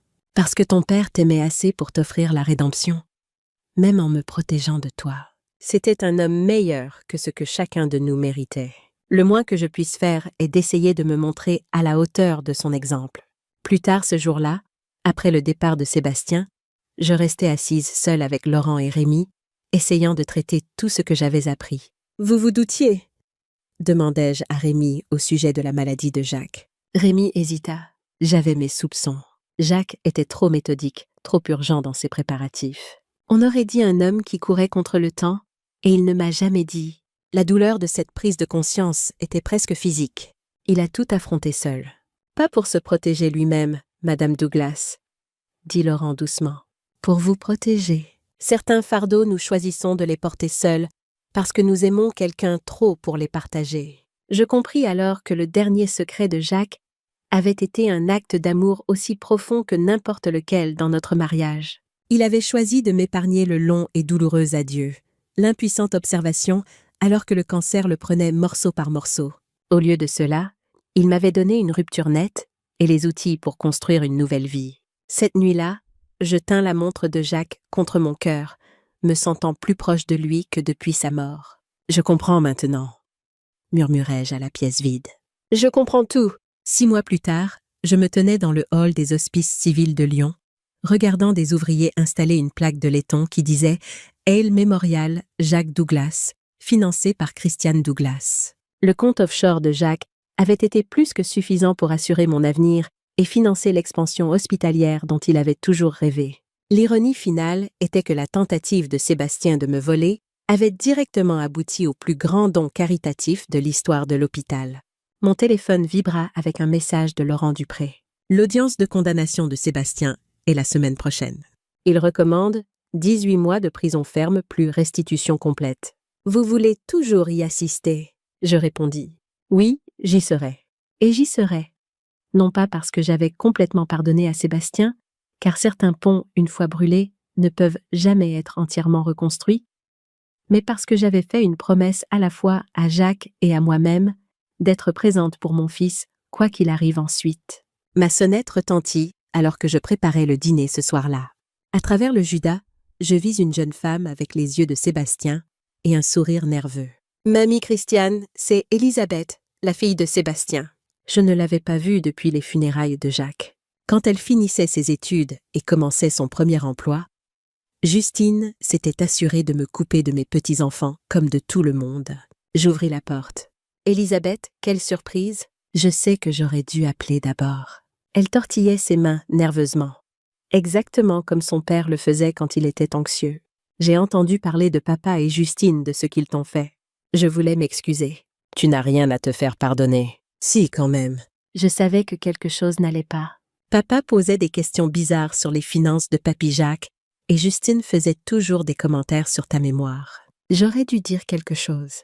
J'étudiais le visage de ma petite fille, voyant l'honnêteté de Jacques là avec les traits de Sébastien.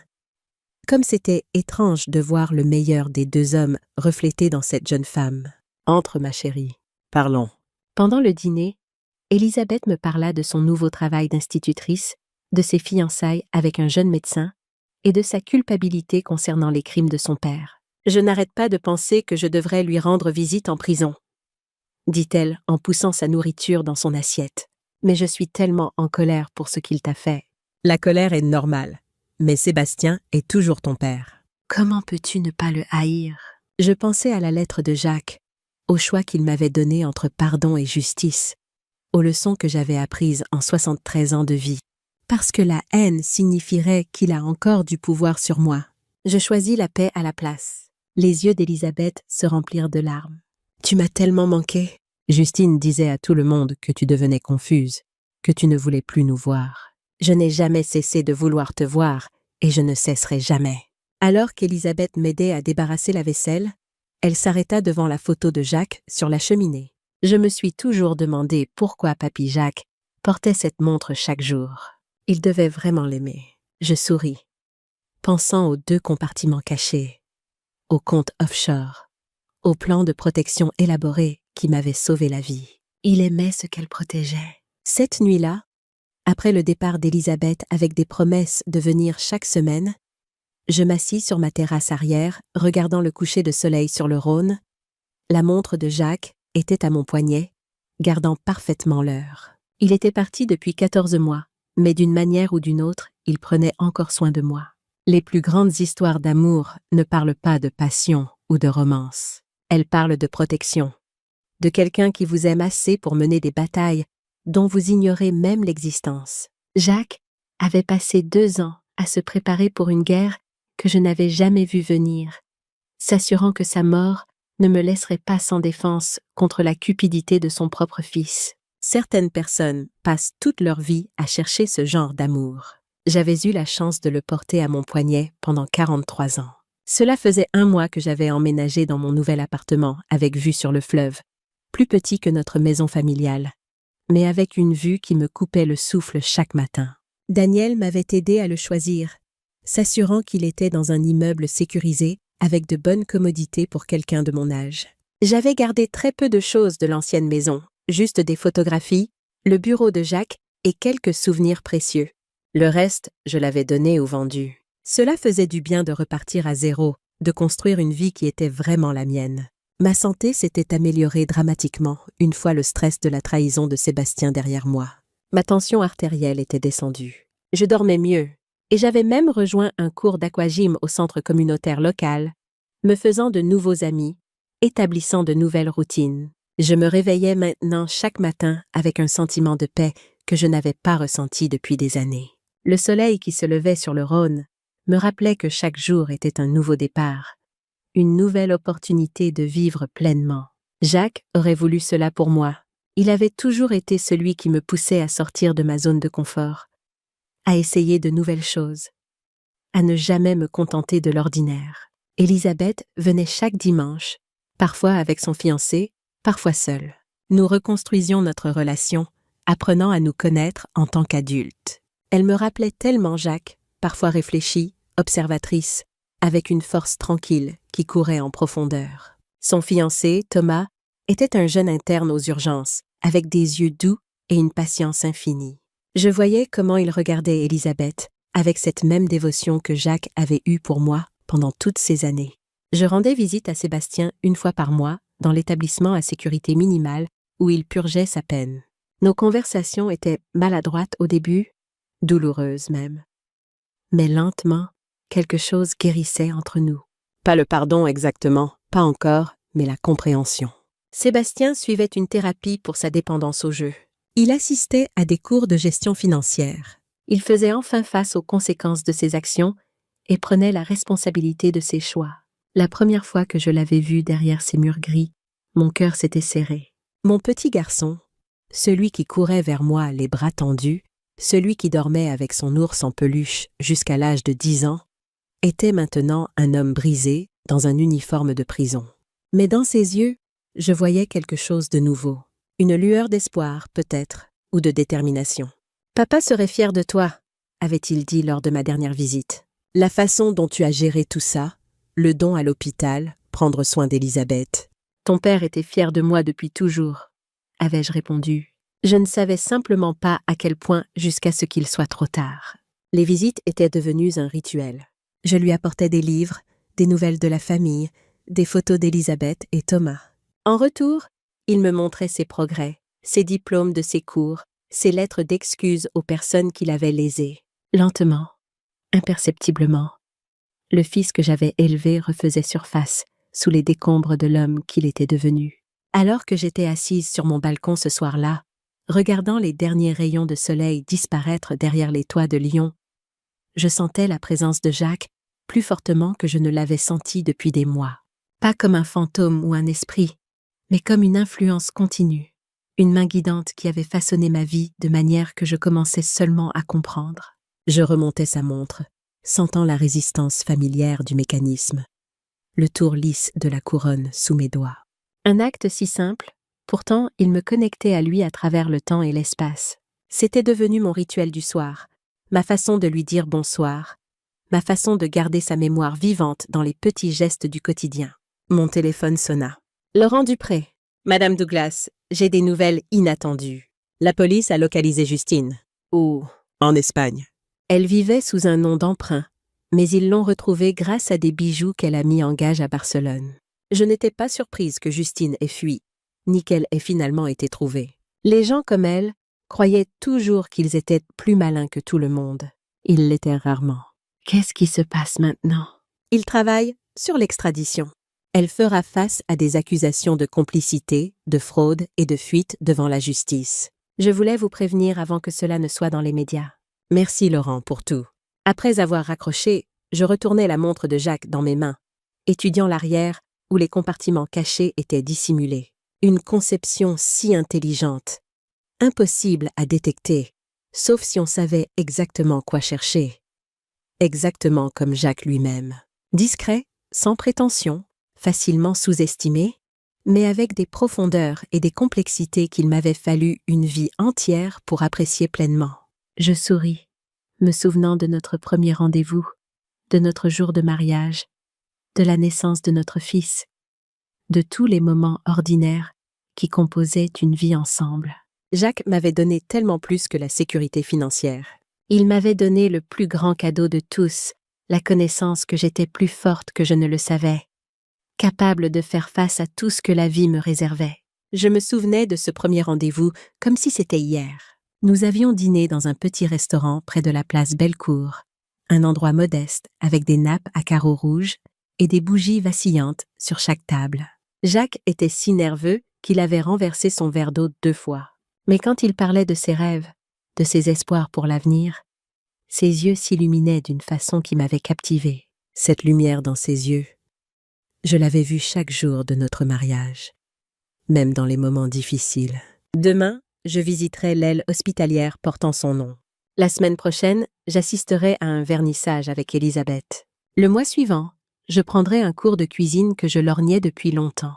La vie continuait, différente d'avant, mais non moins précieuse, non moins digne d'être vécue. L'idée du cours de cuisine me fit sourire. Jacques avait toujours été le cuisinier de la famille, celui qui passait des heures à préparer des plats élaborés pour nos anniversaires et nos fêtes. Je n'avais jamais vraiment appris, me contentant de le regarder avec admiration depuis le seuil de la cuisine. Maintenant, c'était le moment d'apprendre, de développer mes propres talents, de devenir la femme complète que Jacques avait toujours vue en moi. Je glissais la montre de Jacques à mon poignet, sentant son poids confortable contre ma peau. Je n'en avais plus besoin pour lire l'heure. Mon téléphone faisait cela très bien. Je la portais comme un rappel de l'amour, de la protection, de la résilience et surtout comme un rappel que même quand nous pensons être seuls, nous ne le sommes jamais vraiment. Les personnes qui nous aiment laissent des morceaux d'elles-mêmes derrière elles, dans les souvenirs, dans les leçons, dans des compartiments cachés qui se révèlent exactement quand nous en avons le plus besoin. Les semaines qui suivirent furent remplies de nouvelles expériences et de petites victoires. Mon cours d'aquagym était devenu le point culminant de mes semaines. J'avais rencontré Hélène, une ancienne professeure de français qui partageait mon amour pour la littérature. Nous passions souvent le déjeuner ensemble après les cours, discutant de livres, de vie, de tous ces petits riens qui font le sel de l'existence. Hélène avait perdu son mari 3 ans plus tôt d'une maladie similaire. Elle comprenait le chemin que je traversais, les hauts et les bas du deuil, la façon dont la vie continue malgré tout. Nos conversations étaient un baume pour mon âme, un rappel que je n'étais pas seule dans cette expérience. Tu sais, me dit-elle un jour en sirotant son café, le plus difficile n'est pas de perdre quelqu'un. Le plus difficile est d'apprendre à vivre sans lui tout en gardant son souvenir vivant. Comment tu fais? Demandai-je. Elle sourit, touchant une petite broche en argent à son revers. Mon mari me l'a offerte pour notre 20e anniversaire. Je la porte tous les jours. Ce n'est pas le bijou qui compte, c'est ce qu'il représente. L'amour ne meurt pas avec la personne. Il se transforme, il évolue, mais il reste. Je regardais la montre à mon poignet et hochais la tête. Je comprends exactement ce que tu veux dire. Le vernissage avec Elisabeth fut une révélation. Je n'avais jamais vraiment compris l'art moderne, Mais voir ma petite fille expliquer les œuvres avec tant de passion et de connaissance me remplit de fierté. Elle avait hérité de l'intelligence de Jacques et de ma curiosité. Un mélange parfait. Thomas nous accompagnait, attentif et prévenant, s'assurant toujours que j'avais un verre d'eau ou une chaise si je semblais fatiguée. Il me rappelait Jacques à bien des égards, cette même attention aux petits détails, ce même désir de prendre soin de ceux qu'il aimait. « Mamie, tu as vu cette sculpture ?» s'exclama Elisabeth en me tirant vers une œuvre abstraite en bronze. L'artiste dit qu'elle représente la résilience, la façon dont nous nous plions sans nous briser. Je regardais la sculpture, ses formes tortueuses mais élégantes, et je vis quelque chose de moi-même dedans. Quelque chose de nous tous. La capacité de l'esprit humain à endurer, à s'adapter, à trouver la beauté même dans les moments les plus difficiles. « C'est magnifique », murmurai-je, et très approprié. Le cours de cuisine s'avéra être plus qu'un simple passe-temps. C'était une façon de me reconnecter avec une partie de moi que j'avais négligée pendant des années. Le chef instructeur, un homme jovial nommé Philippe, avait une patience infinie avec nous, les débutants. Il nous apprenait non seulement les techniques, mais aussi la philosophie derrière la cuisine. « Cuisiner n'est pas juste suivre une recette », nous dit-il lors de notre première leçon. « C'est un acte d'amour. Chaque plat que vous préparez est un cadeau pour quelqu'un, même si ce quelqu'un est vous-même. » Ces mots résonnèrent en moi longtemps après la fin du cours. Jacques avait toujours dit quelque chose de similaire. Pour lui, préparer un repas pour notre famille était sa façon de montrer son amour, de prendre soin de nous de manière tangible. Maintenant, je comprenais enfin ce qu'il voulait dire. Je commençais à cuisiner pour Elisabeth et Thomas quand ils venaient le dimanche. Mes premiers efforts étaient maladroits, parfois ratés, mais ils mangeaient tout avec enthousiasme et me félicitaient sincèrement. Lentement, mes compétences s'améliorèrent. Je développais même quelques spécialités, des plats que Jacques aurait approuvés, je l'espérais.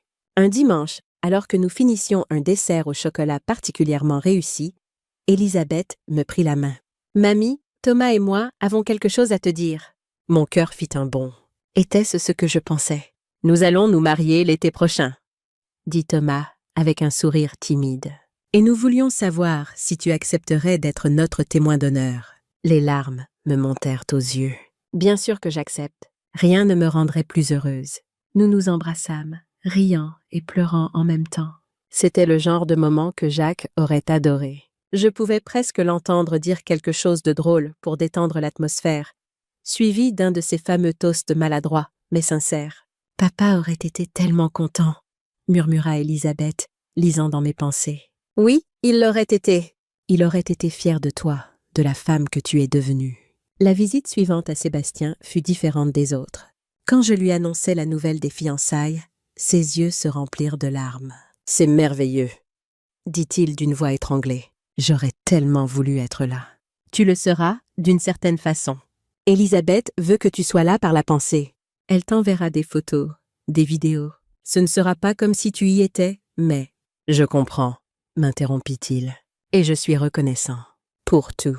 Pour le fait que tu sois encore là, que tu me parles encore après tout ce que j'ai fait. » Nous restâmes silencieux un moment, chacun perdu dans ses pensées. Puis Sébastien parla à nouveau, sa voix plus ferme maintenant. « Tu sais, j'ai beaucoup réfléchi à papa ces derniers mois, à ce qu'il a fait pour toi, pour nous.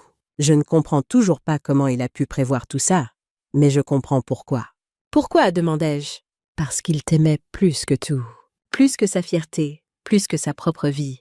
Il a sacrifié la chance de dire au revoir correctement pour te protéger. C'est le genre d'amour dont la plupart des gens rêvent. » Les mots de Sébastien me touchèrent profondément. Pour la première fois depuis le début de cette épreuve, je voyais une vraie compréhension dans ses yeux. Pas juste du remords, mais une véritable appréciation de ce que Jacques avait fait. « J'espère un jour pouvoir aimer quelqu'un comme ça, » continua-t-il. Pas Justine, évidemment. Elle n'a jamais été capable de ce genre d'amour. Mais peut-être, quand je sortirai d'ici, je trouverai quelqu'un. Quelqu'un qui mérite d'être protégé. Tu trouveras, dis-je en posant ma main sur la vitre qui nous séparait. Et tu seras un meilleur homme pour avoir traversé tout ça. La préparation du mariage devint le centre de nos vies pendant les mois suivants. Elisabeth me consultait sur tout, des fleurs au menu, des robes aux invitations. C'était épuisant, mais exaltant, exactement le genre de distraction positive dont j'avais besoin. Nous choisîmes un lieu magnifique dans le Beaujolais, un vieux domaine viticole avec des vignes à perte de vue et un château du XVIIIe siècle. Jacques aurait adoré cet endroit. Il avait toujours eu un faible pour les vignobles, pour les traditions, pour les choses qui duraient dans le temps.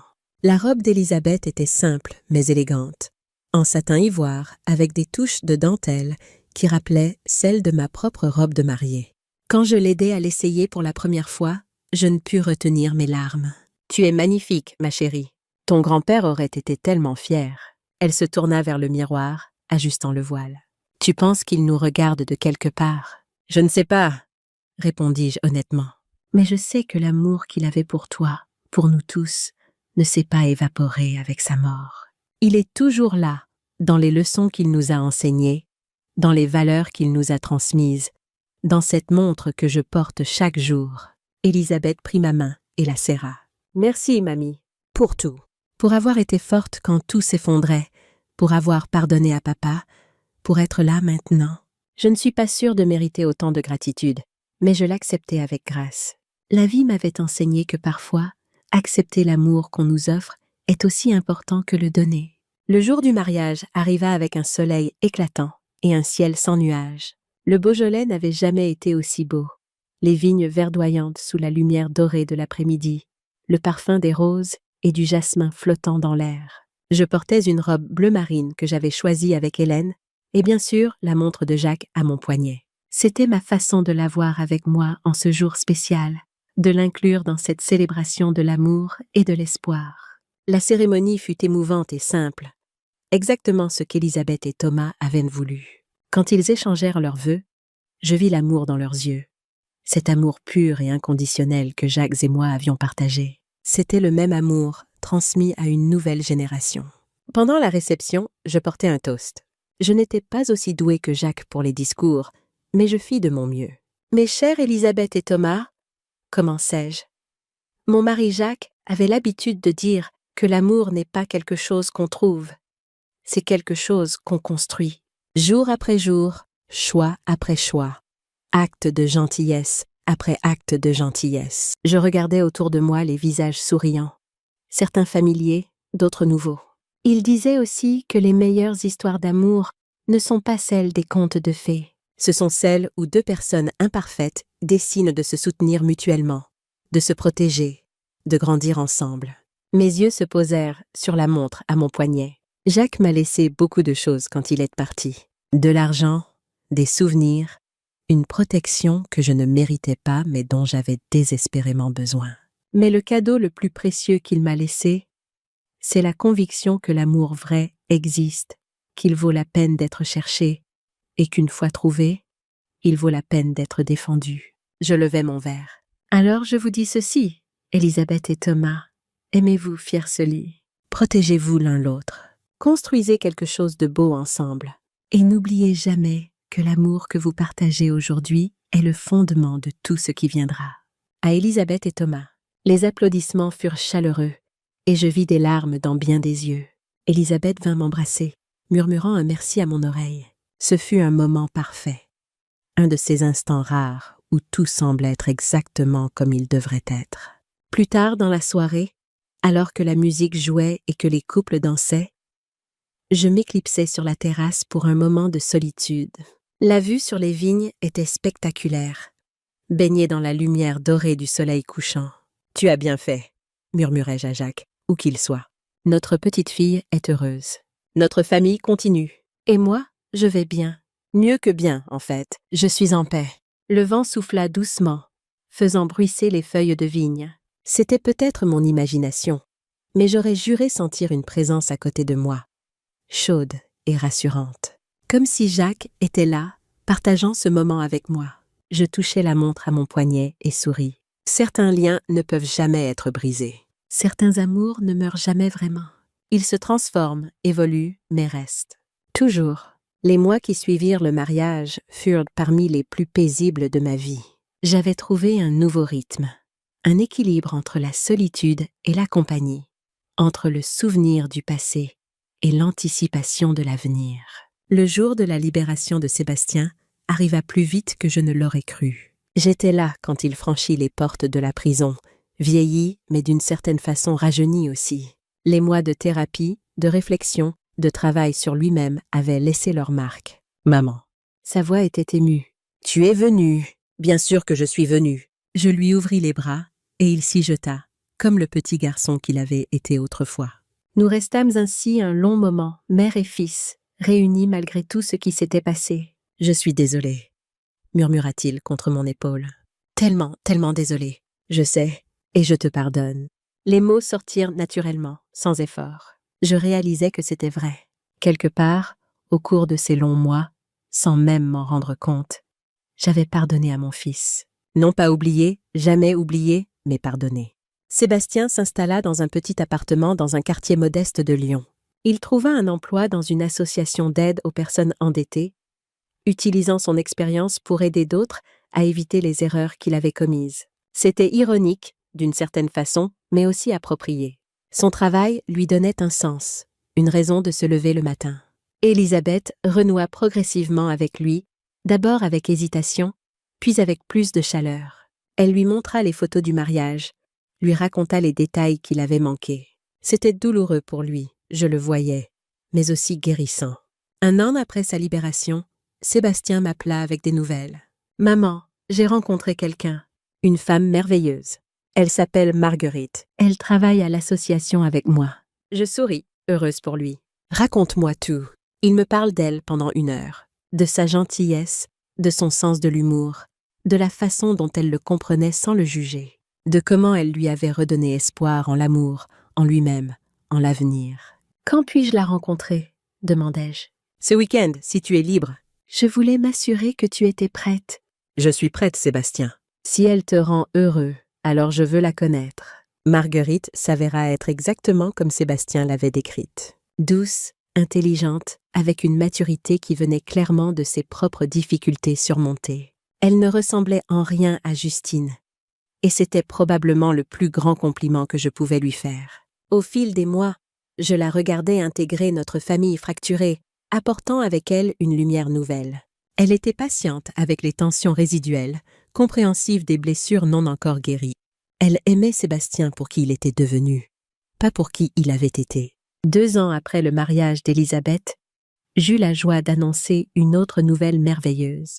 Élisabeth était enceinte. Mon premier arrière-petit-enfant était en route. « C'est un garçon !» me dit-elle lors du repas de famille où elle annonça la nouvelle. Thomas et moi, on a décidé de l'appeler Jacques. En hommage à papy. Les larmes coulèrent librement sur mes joues. « C'est parfait », murmurai-je. « Absolument parfait. Ton grand-père aurait été tellement honoré. » Quelques mois plus tard, je tenais le petit Jacques dans mes bras pour la première fois. Minuscule, parfait, avec les yeux de son arrière-grand-père et le sourire de sa mère. Un nouveau chapitre de notre histoire familiale commençait. « Bonjour, petit Jacques », chuchotai-je. « Je suis ta grand-mère, Christiane. Et j'ai tellement de choses à te raconter sur l'homme dont tu portes le nom. » L'enfant bougea dans mes bras, ses petites mains s'agrippant à mon doigt. Dans ce geste simple, je vis la continuation de tout ce que Jacques et moi avions construit ensemble. L'amour qui se perpétue, la famille qui grandit, la vie qui continue. Ce soir-là, seul dans mon appartement avec vue sur le Rhône, je remontais la montre de Jacques pour la 1000e fois peut-être.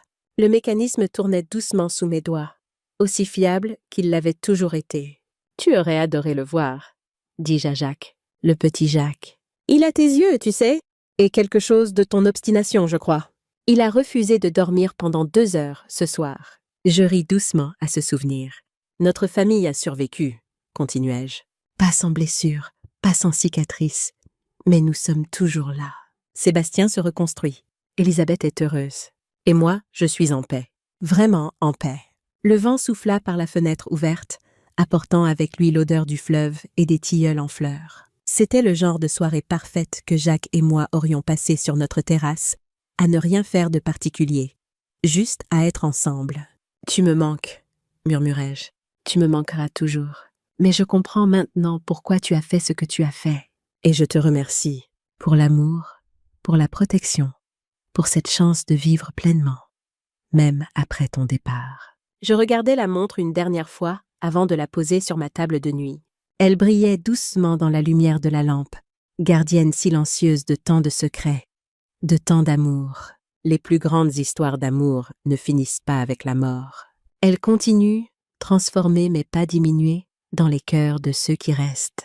Jacques m'avait appris cela, de la manière la plus extraordinaire qui soit. Et chaque jour que je vivais, chaque sourire que je partageais avec mes petits-enfants, chaque coucher de soleil que j'admirais, était un hommage à cet amour. Mon dernier acte de la journée, comme toujours, fut de remonter la montre. Le petit clic familier du mécanisme qui s'engageait me fit sourire. « Bonne nuit, Jacques », murmurai-je. « Je t'aime, toujours. » Et dans le silence de ma chambre, j'aurais juré entendre sa réponse, portée par le vent. À peine un murmure, mais parfaitement clair. « Moi aussi, ma Christiane. »« Moi aussi. » Les années passèrent, comme elles le font toujours, avec leur lot de joie et de peine, de naissance et de départ, de rire et de larmes. Le petit Jacques grandit, devenant un garçon curieux avec les yeux vifs de son arrière-grand-père et la détermination de sa mère. À 5 ans, il posait déjà 1000 questions sur tout, exactement comme Jacques l'avait fait selon les histoires que me racontait sa mère à lui. « Mamie Christiane, pourquoi tu portes toujours cette montre ?»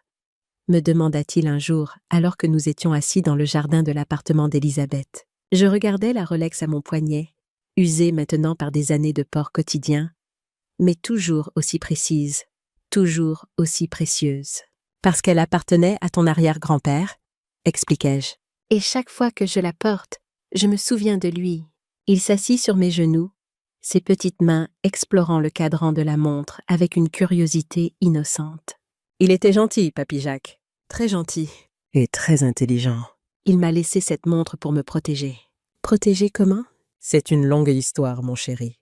Je te la raconterai quand tu seras plus grand. Pour l'instant, sache juste que parfois, les personnes qui nous aiment nous laissent des trésors cachés. Des trésors qu'on découvre exactement quand on en a besoin. Le petit Jacques hocha la tête gravement, comme s'il comprenait parfaitement, même si je savais que ses concepts dépassaient son jeune âge. Un jour, moi aussi je serai intelligent comme lui, déclara-t-il avec la certitude absolue de l'enfance. Je souris et l'embrassai sur le front. J'en suis sûre, mon chéri. J'en suis absolument certaine. Sébastien et Marguerite se marièrent l'année des 7 ans du petit Jacques. C'était une cérémonie intime, juste la famille proche et quelques amis. Rien de comparable au grand mariage d'Élisabeth, mais d'une certaine façon plus émouvant encore. Voir mon fils, cet homme qui avait failli tout perdre, trouver l'amour et la rédemption, était un cadeau que je n'aurais jamais osé espérer. La cérémonie se tint dans une petite chapelle de campagne, pas loin de Lyon, un endroit simple mais chargé d'histoire. Marguerite portait une robe crème toute simple, ses cheveux relevés en un chignon élégant.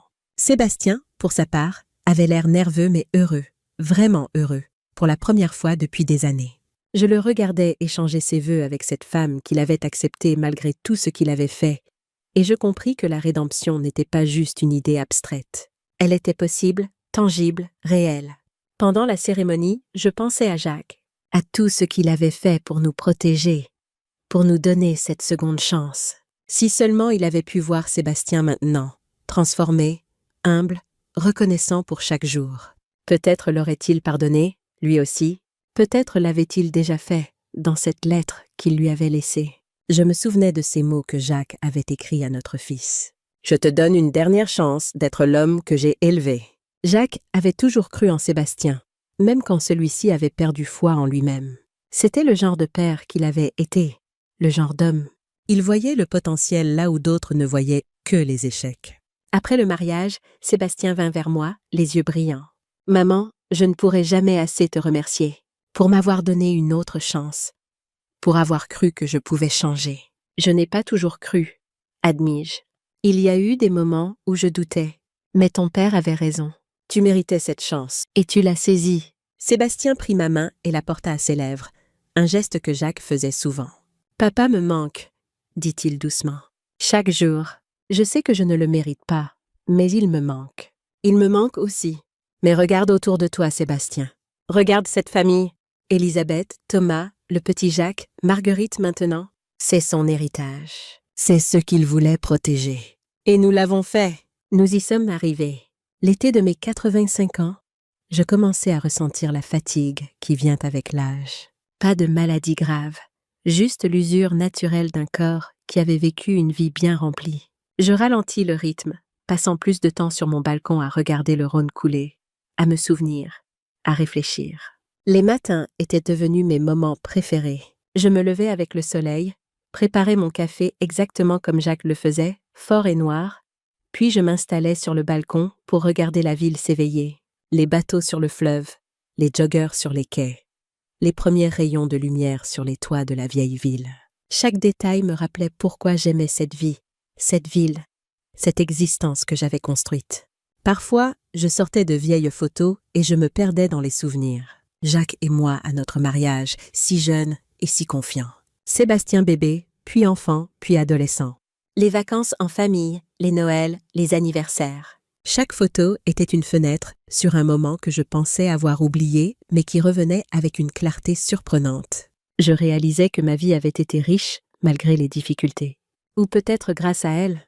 Les épreuves nous forgent, nous façonnent, nous rendent plus forts. Sans la trahison de Sébastien, aurais-je découvert la profondeur de l'amour de Jacques? Sans la perte de Jacques, aurais-je trouvé ma propre force? C'est étrange comme les pires moments peuvent mener aux meilleures réalisations. Hélène venait souvent me voir, apportant des livres et des nouvelles du monde extérieur. Nos conversations avaient pris une tournure plus contemplative avec les années, abordant des sujets que nous avions évités dans notre jeunesse. La mort, l'héritage, ce qui reste quand nous partons. « Tu as peur ?» me demanda-t-elle un après-midi, alors que nous regardions un coucher de soleil particulièrement spectaculaire. De mourir. Je réfléchis à la question. Non, pas vraiment. J'ai eu une belle vie. Des hauts et des bas, bien sûr, mais dans l'ensemble, je n'ai pas de regrets majeurs. Et puis, il y a Jacques qui m'attend quelque part, peut-être. Tu crois vraiment à ça? Je ne sais pas ce que je crois exactement, mais je sais que l'amour ne disparaît pas simplement. Il se transforme comme tout le reste. Peut-être que quand on meurt, on retrouve tous les amours qu'on a perdus. Ou peut-être qu'on devient simplement partie de quelque chose de plus grand. Dans les deux cas, ça ne semble pas si effrayant. Hélène hocha la tête, touchant sa propre broche en argent. Je pense pareil. Mon mari est parti, mais je le sens toujours près de moi. Dans les moments importants, dans les décisions difficiles, c'est réconfortant de penser qu'ils ne sont pas vraiment partis. Juste transformés. L'automne de cette année-là, je pris une décision importante.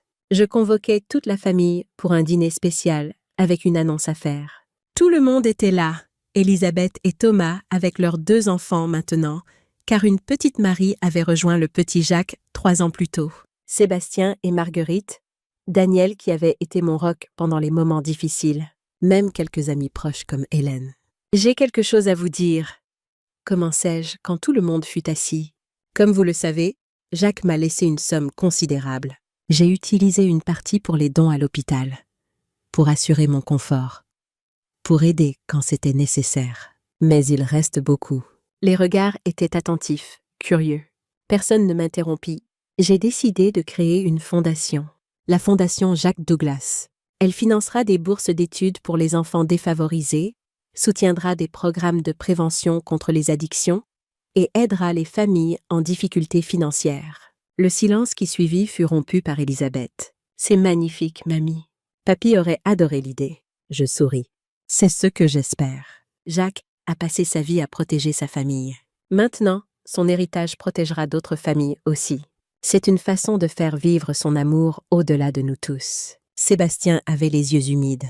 Les programmes contre les addictions, c'est pour des gens comme moi. Des gens qui ont fait de mauvais choix, mais qui méritent une seconde chance. Je hochai la tête. Oui, Jacques croyait en les secondes chances. Il t'en a donné une. La Fondation en donnera à d'autres. Les mois suivants furent consacrés à la mise en place de la Fondation. Laurent Dupré, toujours fidèle, m'aida avec les aspects juridiques. Élisabeth, avec son expérience d'enseignante, contribua à concevoir les programmes de bourse. Sébastien, avec sa connaissance du monde des addictions, aida à identifier les organisations partenaires. C'était un projet familial, exactement comme Jacques l'aurait voulu.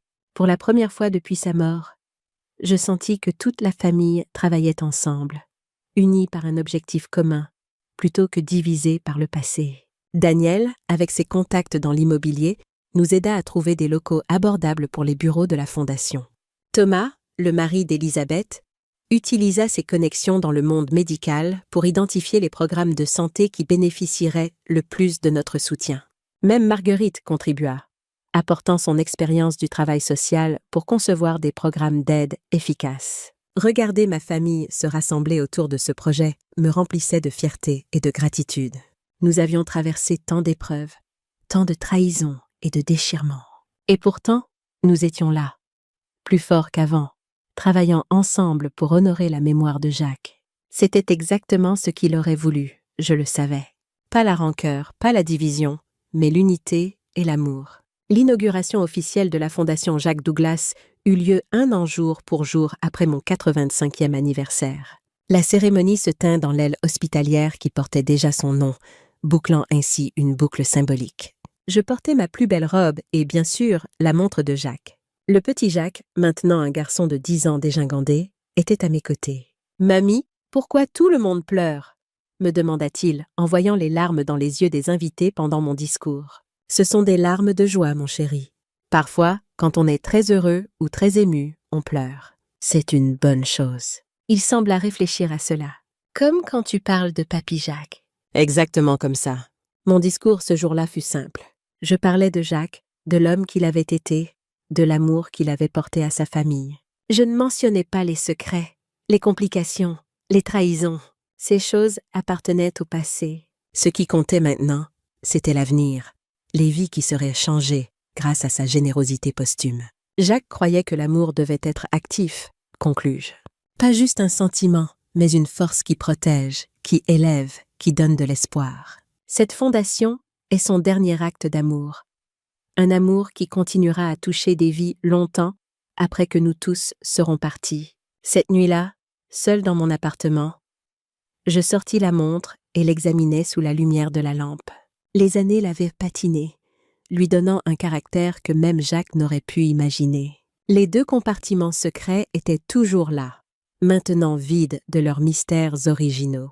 J'y avais placé mes propres messages, des lettres pour Elisabeth, pour Sébastien, pour le petit Jacques, des mots d'amour et de sagesse à découvrir quand je ne serais plus là. C'était ma façon de continuer la tradition que Jacques avait commencée, de laisser des indices, des protections, des preuves d'amour pour ceux qui viendraient après moi. « La vie n'est pas une ligne droite », murmurai-je à la montre silencieuse. « C'est un cercle. Ce que nous donnons revient, transformé. Ce que nous perdons nous est rendu, d'une manière ou d'une autre. » Je remontai la montre une dernière fois ce soir-là, sentant le mécanisme familier s'engager sous mes doigts. C'était un geste que j'avais fait des milliers de fois, mais qui n'avait jamais perdu sa signification. Chaque tour de la couronne était un acte d'amour, un pont entre le passé et le présent, entre moi et Jacques. Je mourrai paisiblement dans mon sommeil quelques années plus tard.